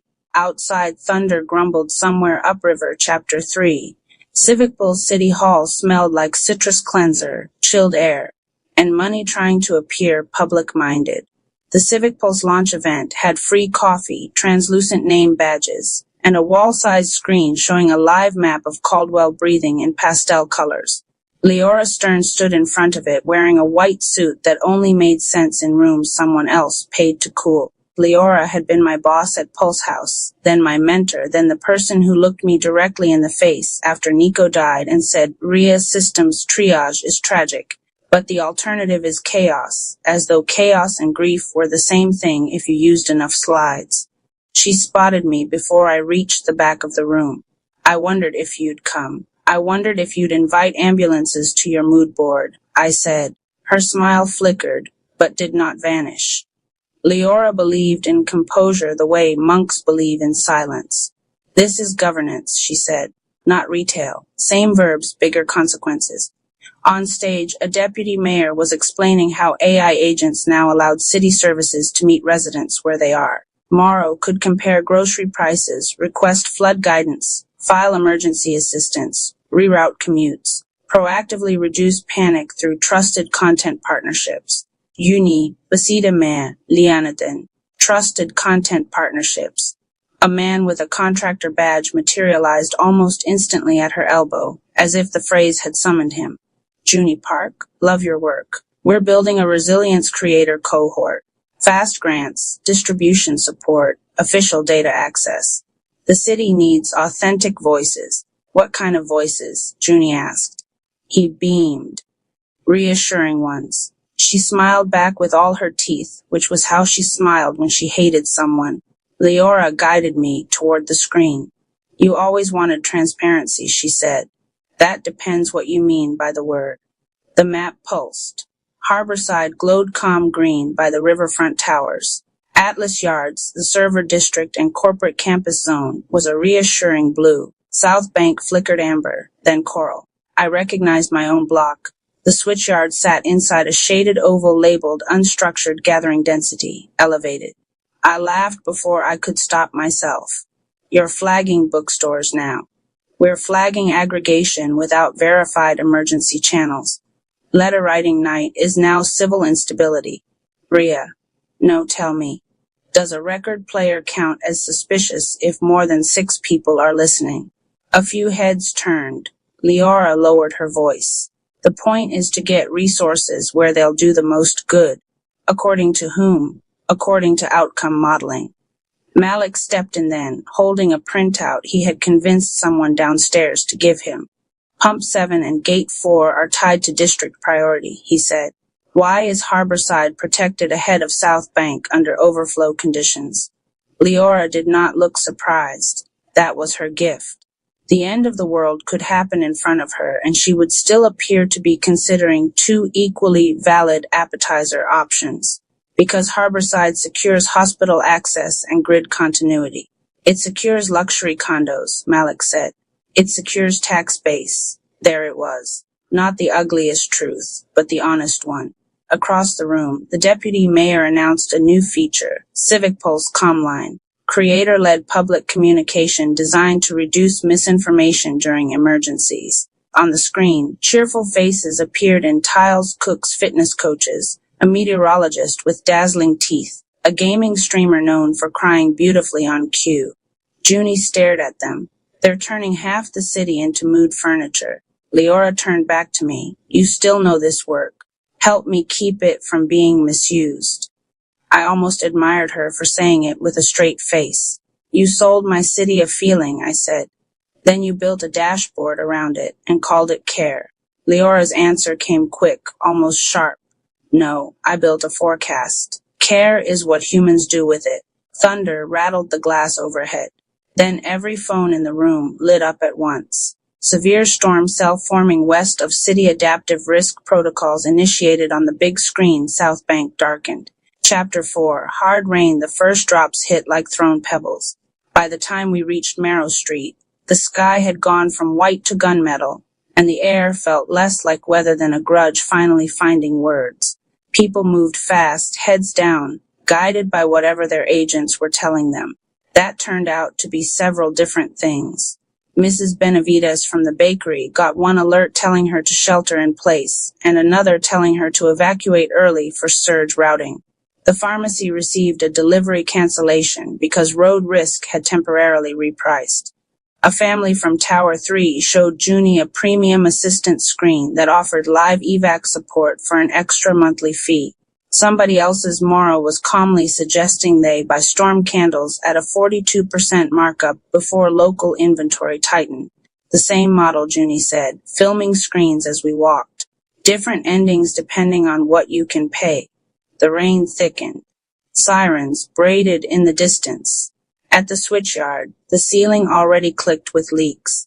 I locked the front door and turned the sign to closed, though 3 people knocked anyway to ask if they could wait out the worst of it. I let them in. Malik spread the pump diagrams on the listening table. Harborside's flood barriers auto-deploy in 90 minutes, he said. When they do, pressure pushes south. If Gate 4 stays closed and Pump 7 throttles down, South Bank takes it. How bad? He did not answer. That was answer enough. I opened Mara's files again. Buried in a folder labeled Archive Tests was a transit map marked with an address in the old warehouse district, Bell Archive. Once a local radio station, now officially condemned, which in Caldwell meant valuable enough to ignore until someone rich had an idea for it. Mara had left one line in the metadata. If they erase me, the full proof is at Bell. Bring paper. Cloud will betray you. We're going, I said. In this, my mother asked. In this because of this. Alma put on her raincoat without another word. Junie checked batteries. Malik grabbed a crowbar from his truck. I emptied the cash drawer into a lockbox, turned off the breaker, and looked once at the rows of books, the bins of records, the wall of handwritten letters people had left over the years. Letters to dead parents, to ex-lovers, to younger selves, to cities that had failed them and cities they still loved anyway. Then I remembered Nico sitting in that hot hallway with a towel around his neck, while a system calculated the value of reaching him. Lock it, I said. The rain slapped at us all the way to Bell Archive, a Chapter 5. The model Bell Archive smelled like wet concrete, old dust, and magnetic tape. Malik pried the side door open with the crowbar. Junie swept her flashlight over rusted shelving, busted console boards, and boxes collapsing under the weight of damp paper. Somewhere in the building, water dripped with the maddening patience of something that knew it would outlast us.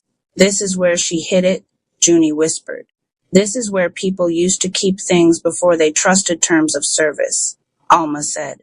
In the former control room, behind a wall of warped acoustic panels, we found 3 metal cabinets chained together. The padlock had already been cut.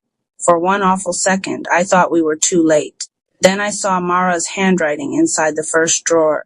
Ria, if you made it here, they haven't won yet.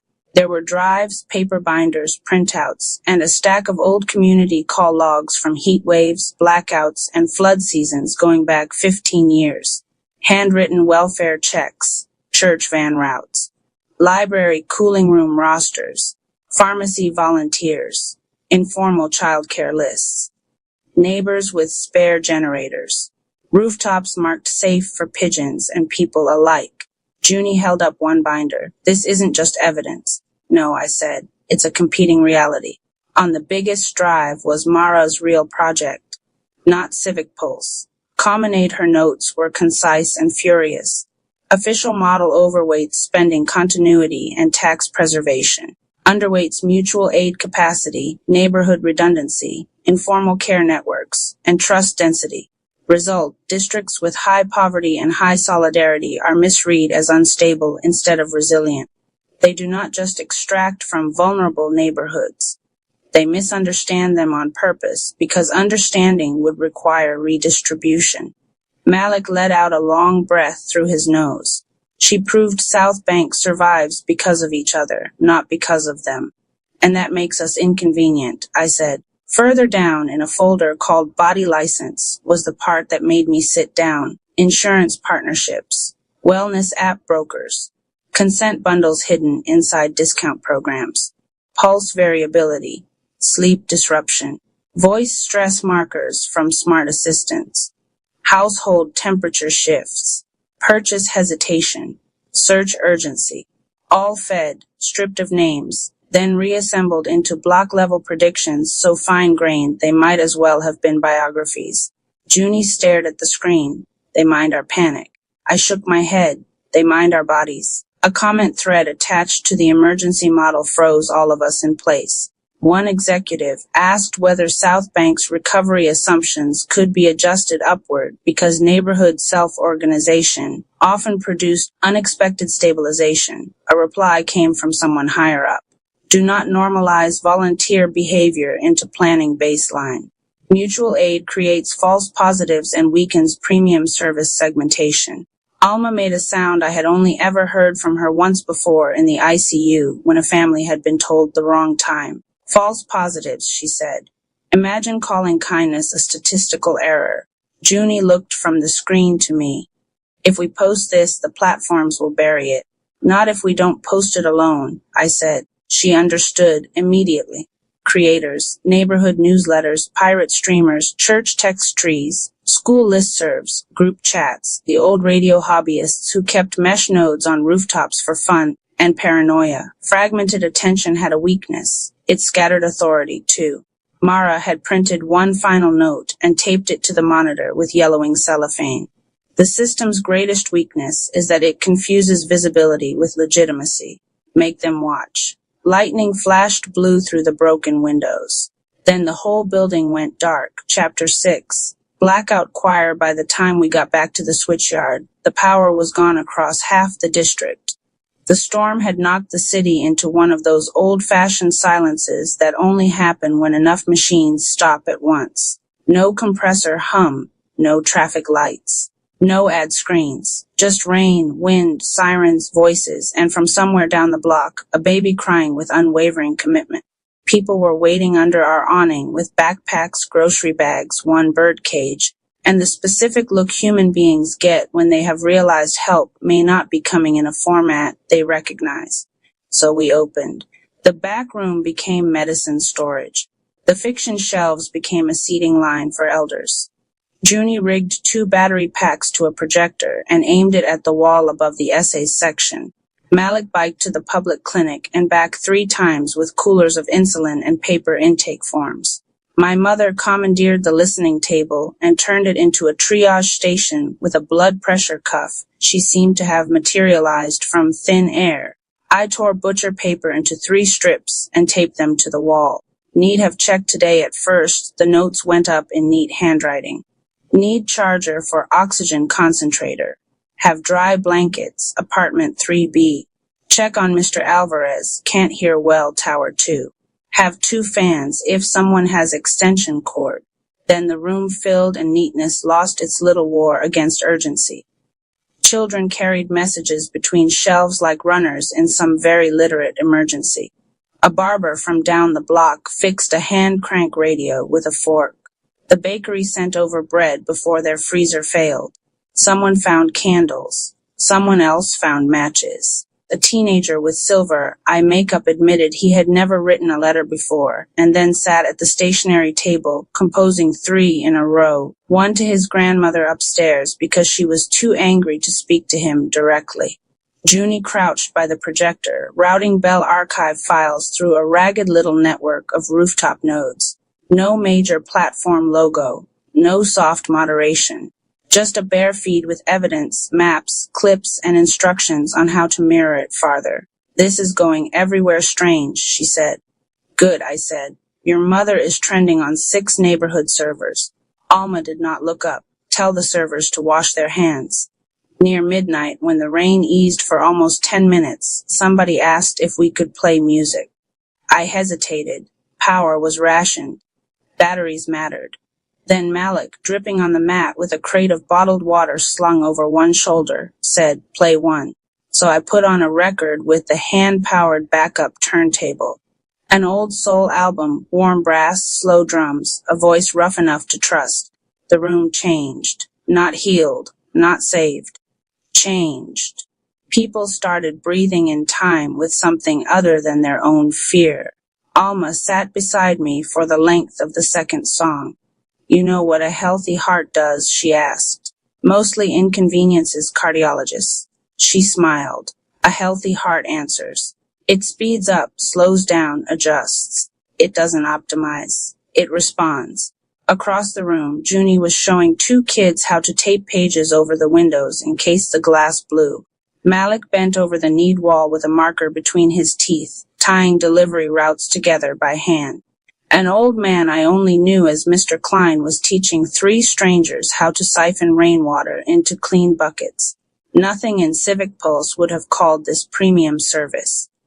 The trouble with those systems, Alma said, is they only trust a heartbeat when it belongs to a market. From outside came a dull metallic banging, pipe on rail, rail on post, post on fence, people signaling across flooded blocks. For a second, it sounded exactly like Nico drumming on the kitchen table with his knuckles when he was trying not to say he was scared. I stood up before I could think too hard about it. We need the pump station, I said. Malik nodded once. Then let's go ask the city what a pulse is worth. Chapter 7, Managed Retreat Pump 7 sat at the edge of the flood basin like a bunker built by someone who hated both water and beauty. The access road was already half submerged. Rain skidded sideways under the security lights. Above us, the sky had that bruised green tint that makes every decision feel both urgent and slightly absurd. We weren't alone.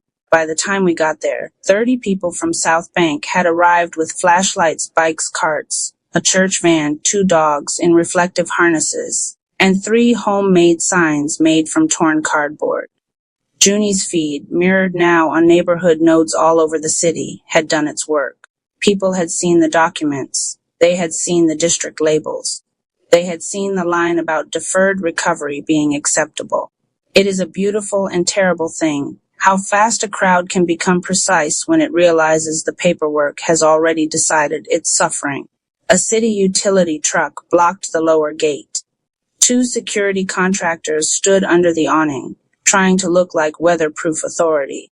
Then a sedan pulled up behind them and Leora Stern stepped out into the rain. Her white suit had surrendered to gray. For the first time in all the years I had known her, she looked like someone who had lost the argument before entering the room. "Rhea," she said, "tell them to open it." "I can't or won't." "The override requires authorization from Continuity Command." "Which is where?" Malik demanded. She looked past us toward the basin, where dark water was climbing the markers one painted stripe at a time. "At Atlas Yards," she said. "Of course. The server district. The place the model had decided was more alive than us because more valuable things were plugged in there." Junie held the camera steady on Leora's face. "Say it again," she said. Leora saw the lens and almost flinched. "This is not helping." "No," I said. "This is evidence." One of the contractors lifted a bullhorn and told us to disperse under emergency safety protocol. Nobody moved. I stepped closer to Leora until the rain ran off my hood onto her sleeves. "You knew," I said. Her jaw tightened. I knew the waiting model. I did not write the procurement terms. I did not approve the premium tiering. I did not. You stayed. Yes, she snapped, sudden and human. I stayed because systems don't disappear when good people leave them. They rot faster. And how is that going? For 1 second, something like grief crossed her face. Behind me, Malik was studying the maintenance panel by the gate. Old hardware, physical ports, a manual wheel behind the fence, the reel, the audio key. I pulled the memory card from my pocket, slid it into the field tablet I had brought in a waterproof bag, and loaded Mara's decoded file. A string of admin credentials unfolded across the screen: test architecture, legacy access. The sort of thing nobody deletes because everyone assumes nobody remembers it exists. Mara had built us a door. I handed the tablet to Malik. Try maintenance route. He moved to the panel. The first code failed. The second spun. The lock on the side gate clicked open with a noise so small it felt almost insulting. The contractors lurched forward. The crowd surged before they could recover, not violent, just undeniable.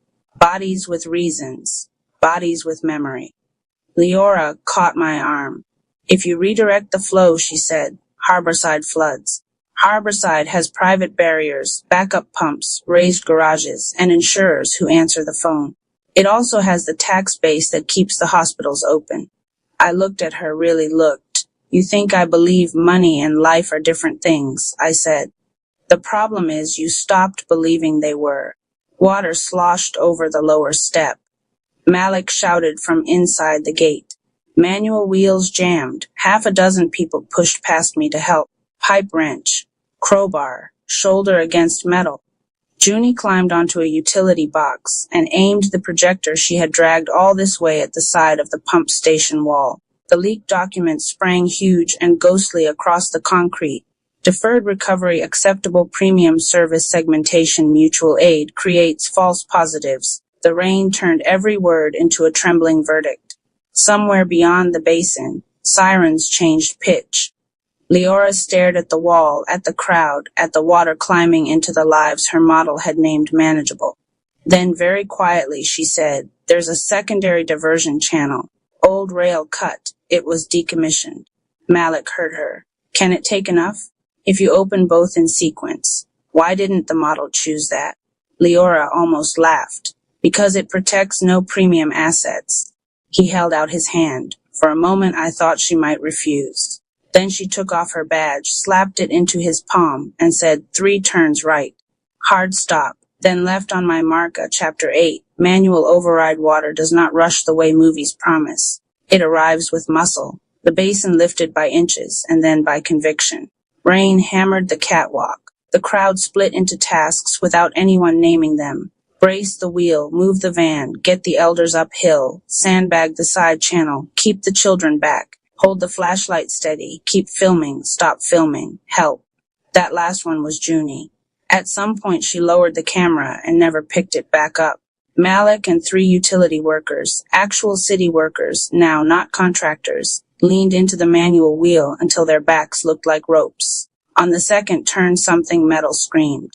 On the third it gave, and a wall of black water shuddered through the first gate toward the old rail cut Leora had identified. For 1 raw second nobody cheered because nobody trusted relief yet.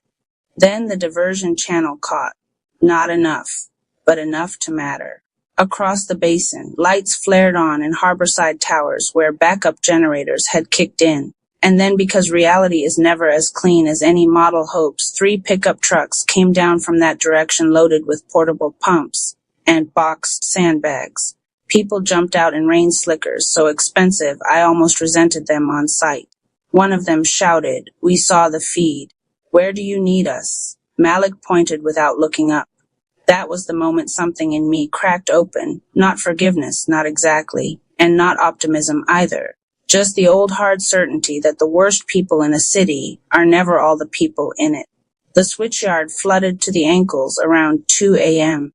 I found out because Mr. Klein biked through 2 blocks of water to tell me. I ran back with Junie and found the front room glimmering under emergency lamps, books swollen, at the bottom shelves. 3 record bins afloat like stubborn little rafts. For 10 seconds I stood frozen.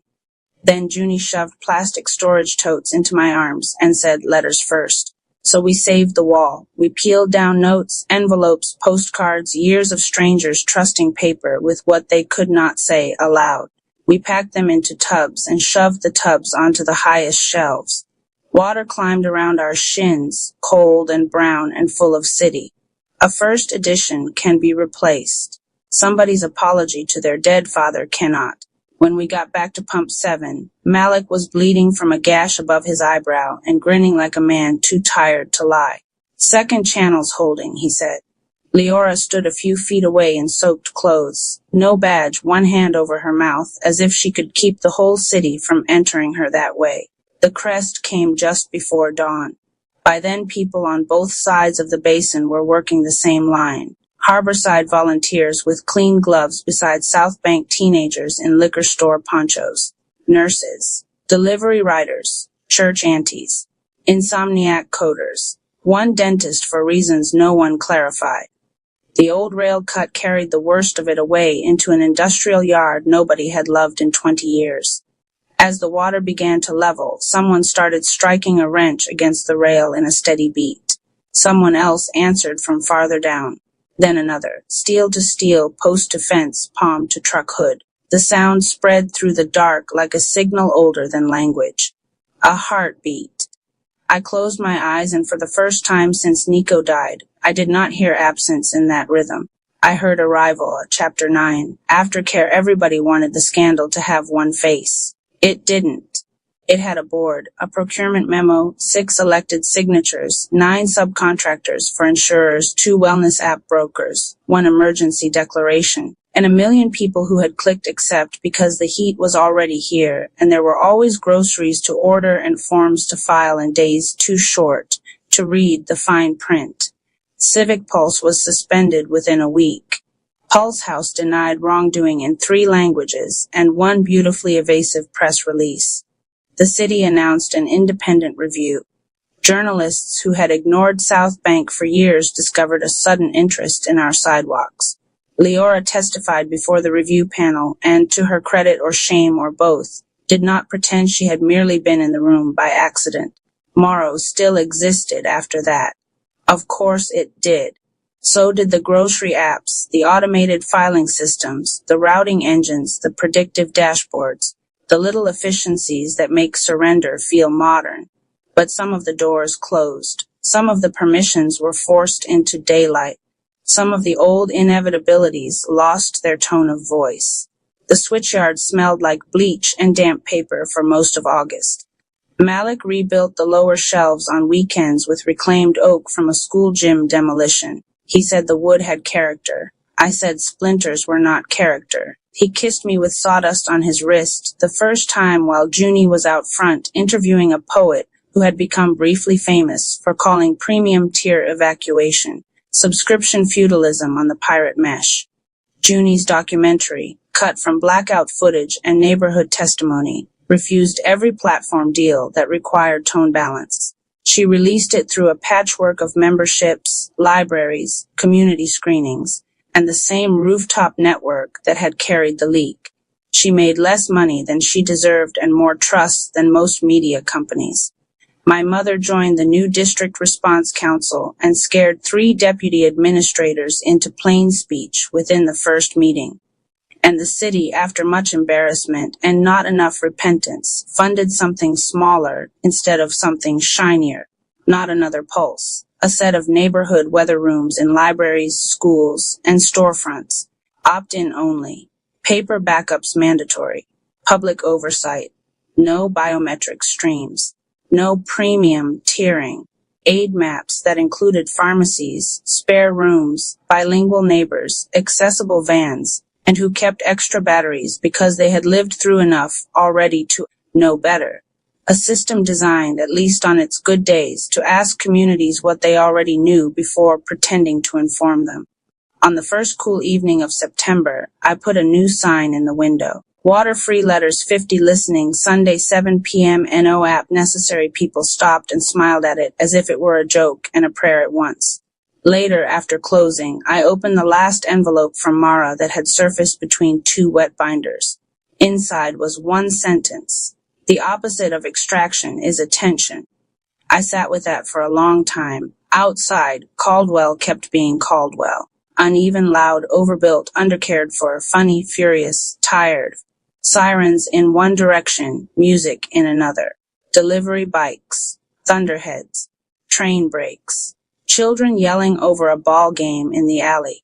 Somewhere, someone's assistant negotiating a lower streaming bundle as if history were not also happening. Malik came up behind me and rested his chin on my shoulder. "What are you hearing?" he asked. The streetlight flickered. A bus sighed to a stop. From the back room, Junie laughed at something my mother said with the reckless force of somebody who had decided not to become furniture for other people's narratives. I folded Mara's note and slid it into the drawer where I kept the postage stamps. Recovery, I said, epilogue, weather letters a year later. School groups came to the switchyard on Friday mornings. They wrote weather letters at the long table in the front room. Dear future me, today, the sky looked tired. Dear city, thank you for the buses when they came. Dear whoever lives here after us, keep extra batteries and be kind to your neighbors. Dear rain, enough. The kids liked the stamps best. They liked the ritual of closing an envelope with their own hands. They liked choosing records for the listening hour even when they did not know any of the artists.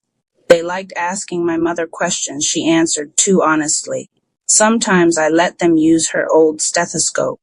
Not on chests at first, on tabletops, on radiator pipes, on the wooden body of a guitar, on the wall beside the window when the freight trains rolled through and the whole building remembered it had once been closer to tracks than to trend. Then, finally, on their own wrists. They always grinned when they found it. One girl with 2 missing front teeth looked up at me last week and asked, "What's today's pulse?" I thought about dashboards, about flood markers, about premium tiers and old rail cuts, and the night strangers arrived with pumps because they had seen the truth projected onto concrete. I thought about Nico's drumming hands, about Mara hiding evidence in records, about Junie turning fragments into witness, about Malik leaning into a wheel because there was no one else in the room strong enough and foolish enough at once. Then I told her. Today's pulse, I said, is the sound of one person arriving when another calls. The Quiet Frequency, Time Chamber Edition. Inserted chapter, Chamber Protocol. Back at the switchyard after the reel had finished and Mara's spreadsheet had made all our faces look older, a heavy silence settled in the room, broken only by the drumming of rain on the corrugated roof. The projector fan whirred, a lonely sound in the dark. Mara's data was unequivocal. A cascade of numbers that painted a future of managed decline. A slow, grinding erosion of everything we'd built. It felt less like a forecast and more like a verdict. We'd spent hours tracing the logic, looking for a flaw, a miscalculation, anything to soften the blow. But there was none. Just the cold, hard math of scarcity. I feel like I've aged a decade tonight. Every time we think we've found the bottom, Mara's numbers dig a new basement. The numbers don't lie. That was her gift, and her burden. The models are sound. It's the world they're modeling that's broken. I needed to do something with my hands, something physical to counteract the suffocating abstraction of it all. I started rolling up the old pump schematics, the brittle paper crinkling in protest. We'd been cross-referencing them with the spreadsheet, a futile attempt to find some forgotten asset, some hidden reserve of power or water that Mara might have missed. We found nothing. And as I secured the last map with a rubber band, my fingers brushed against something else. Tucked beneath the last of the schematics, lying flat against the scarred wood of the table, I found one more folder. It was thin, weatherproof, and cool to the touch. A few beads of condensation from a forgotten glass of water clung to its surface like jewels. It felt different from the other files, less like a bureaucratic report and more like a personal effect, something deliberately left behind. It was labeled in her familiar precise block capitals, Commonade, Time Chamber Protocol, and beneath that, a second line, a trigger condition that sent a chill down my spine. For use when official models begin lying in complete sentences. I looked from the folder to the spreadsheet still glowing on the wall. Mara's models weren't lying, not yet. They were just brutally honest. This folder, this was for when the honesty stopped, for when the systems designed to inform us were turned into tools to placate us, for when the truth became too inconvenient to broadcast. A protocol for the age of weaponized optimism. My fingers fumbled with the clasp. It opened with a quiet snap. Inside was not another report or a sheaf of data. It was a deck of stiff paper cards, about the size of my palm, bound with a thick, aging rubber band. Beside it lay a single folded sheet of rules, the paper soft with use. And next to that, a smaller sealed envelope of thick manila paper marked simply, Archivist, 1 pull per cycle. A game. She left us a game. This is either genius or the most Mara thing I've ever seen. Those are often the same thing. Mara didn't believe in unsolvable problems, but she had an immense respect for intractable ones. She knew you couldn't solve a crisis of faith or a collapse of trust. You couldn't fix it with a spreadsheet. You had to endure it. And maybe, just maybe, you could game it out. I picked up the folded sheet. I unfolded the rules. The paper was heavy stock, the kind she used for things she intended to last. At the top, in her unmistakable hand, written in red ink, was a preamble. A philosophical anchor. A crisis does not begin with equal starting conditions. Do not confuse unequal starting power with unequal worth. It was a classic Mara-ism, a direct confrontation with the comforting lie of the level playing field. She was forcing us to acknowledge the reality of our situation before we even began to play. No one comes to the table with the same resources, the same history, the same burdens. To pretend otherwise is the first and perhaps most dangerous fantasy. Below that, the mechanics of this principle were laid out in stark, typewritten text. Every entrant draws an SPP once. SPP choosing starting power percentage, randomized to break the fantasy that preparedness is pure merit. Range, 3793, no redraws, no exceptions, no complaints. The numbers were so specific. 37 to 93. Why not 1 to 100? Because even in the worst case scenario she could imagine, nobody started with nothing. And in the best case, nobody started with everything. There was always a struggle, there was always a chance. She had codified luck, quantified privilege. She made emergency triage into a deck of cards? A role-playing game for the end of the world? No, it's more than that. Triage is about sorting the wounded after the damage is done. This is about the moments before. She didn't gamify the crisis. She made inequality visible before people could moralize it. Before they could turn their good luck into a virtue, or someone else's bad luck into a character flaw. She's forcing us to see the starting line, not just the finish. Alma was right. This wasn't a game about winning.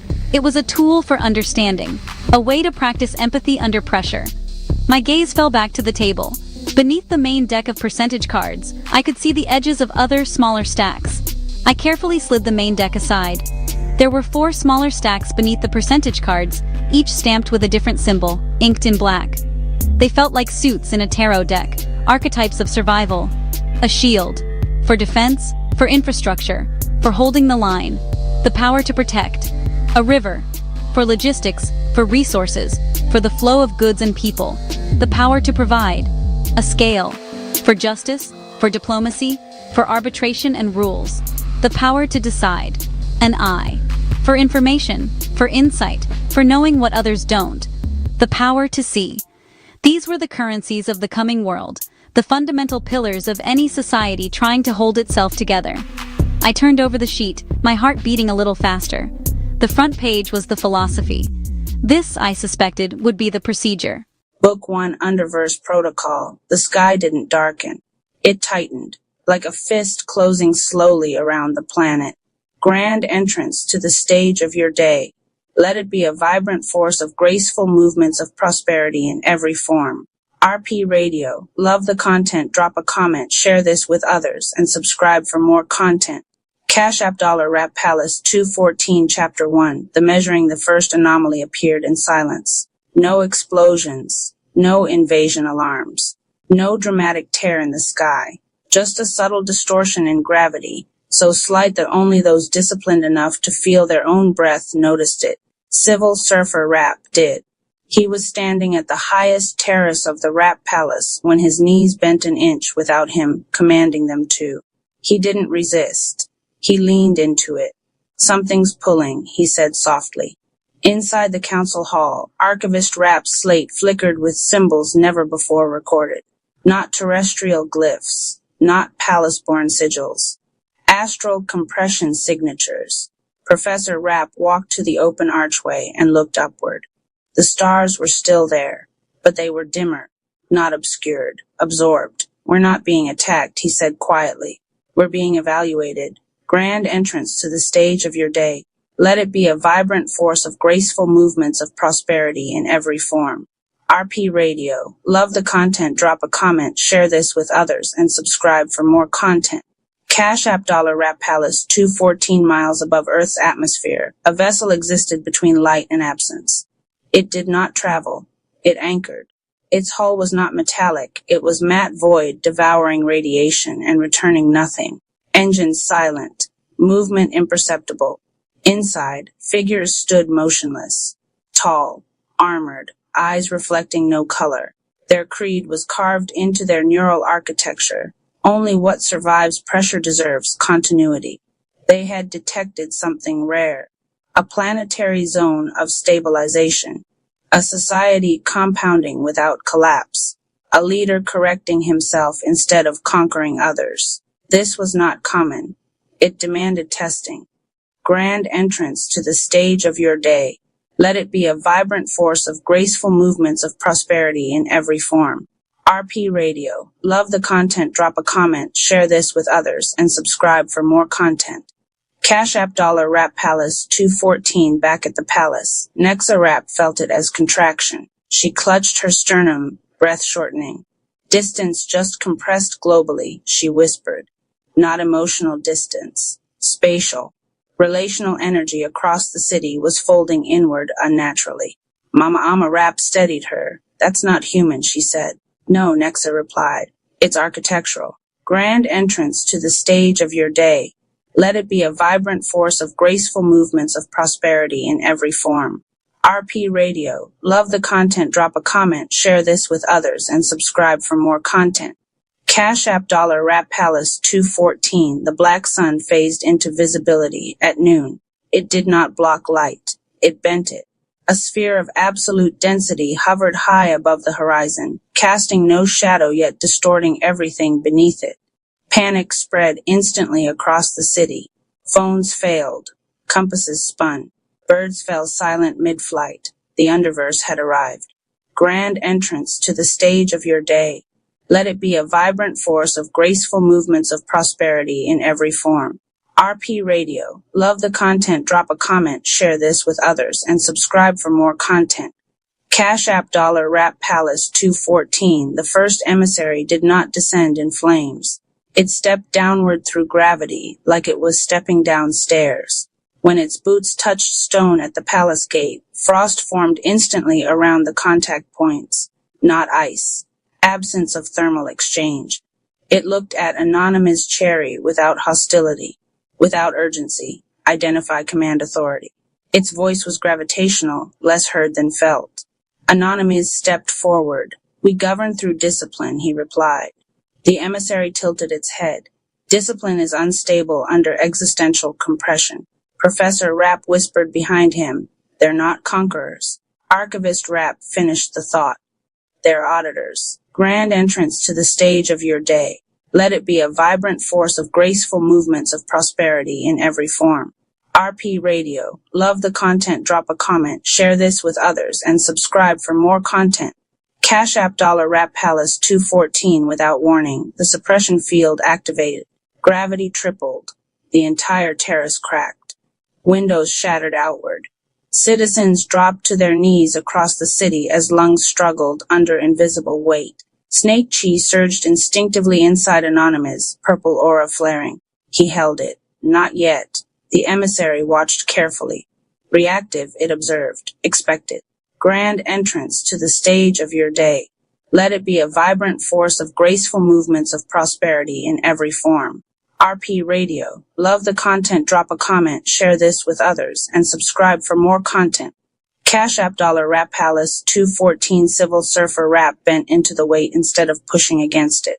His spine aligned. His breath slowed. Mama Ama Rap dropped her center of gravity deeper, grounding through the stone. Professor Rapp silenced his mental counterarguments. Archivist Rapp stopped recording. Nexa Rapp resisted the urge to fold panic away from civilians, because forcing calm would be another displacement of discipline. They did nothing, and in doing nothing, the field destabilized. The emissary's eyes flickered faintly. Interesting. Grand entrance to the stage of your day. Let it be a vibrant force of graceful movements of prosperity in every form. RP Radio. Love the content, drop a comment, share this with others, and subscribe for more content. Cash App $Rap Palace 214. The second wave came physically. From the black sun, a formation descended. An entire legion of underverse soldiers, armor dark as collapsed stars, blades made from condensed vacuum. They moved in perfect synchronization. No shouting, no chaos, only structure. This was not invasion. This was filtration. Grand entrance to the stage of your day. Let it be a vibrant force of graceful movements of prosperity in every form. RP Radio. Love the content, drop a comment, share this with others, and subscribe for more content. Cash App $Rap Palace 214. The first clash erupted violently. Void blades cut through palace stone like paper. Snake Chi finally unleashed, green-blue arcs slicing through gravitational armor. Venom seeped into their systems, slowing neural synchronization. But they adapted instantly. Formation shifted. Angles recalculated. They fought as one organism. Civil Surfer Rapp slid under a blade and shattered a soldier's knee joint. Mama Amarap redirected force rather than absorbing it, flipping two enemies into each other midair. Professor Rapp disarmed a warrior by exploiting a micro-delay in its sync. Nexa Rapp locked onto one soldier's emotional field, felt nothing but cold isolation, and injected a microfold of connection. The soldier hesitated. Half a second. Enough for Anonymous to strike. Grand entrance to the stage of your day. Let it be a vibrant force of graceful movements of prosperity in every form. RP Radio. Love the content, drop a comment, share this with others, and subscribe for more content. Cash App $Rap Palace 214. The emissary engaged him directly. Void blade met compressed Snake Chi. The impact detonated the terrace into airborne debris. Gravity buckled sideways. They locked in stalemate, Chi against void, discipline against cosmic austerity. You stabilize, the emissary stated. We refine. Anonymous replied. Refinement requires suffering. Refinement requires choice. Their weapons collided again. Grand entrance to the stage of your day. Let it be a vibrant force of graceful movements of prosperity in every form. RP Radio. Love the content, drop a comment, share this with others, and subscribe for more content. Cash App $Rap Palace 214. Across the city, people were reacting. Some panicked, some looted, some froze. But something new happened. Those who had been living disciplined, faithful with little, aligned in exchange, honest in action, did not collapse under pressure. They bent. They breathed. They endured. The underverse detected it. The emissary's head turned slowly toward the city below.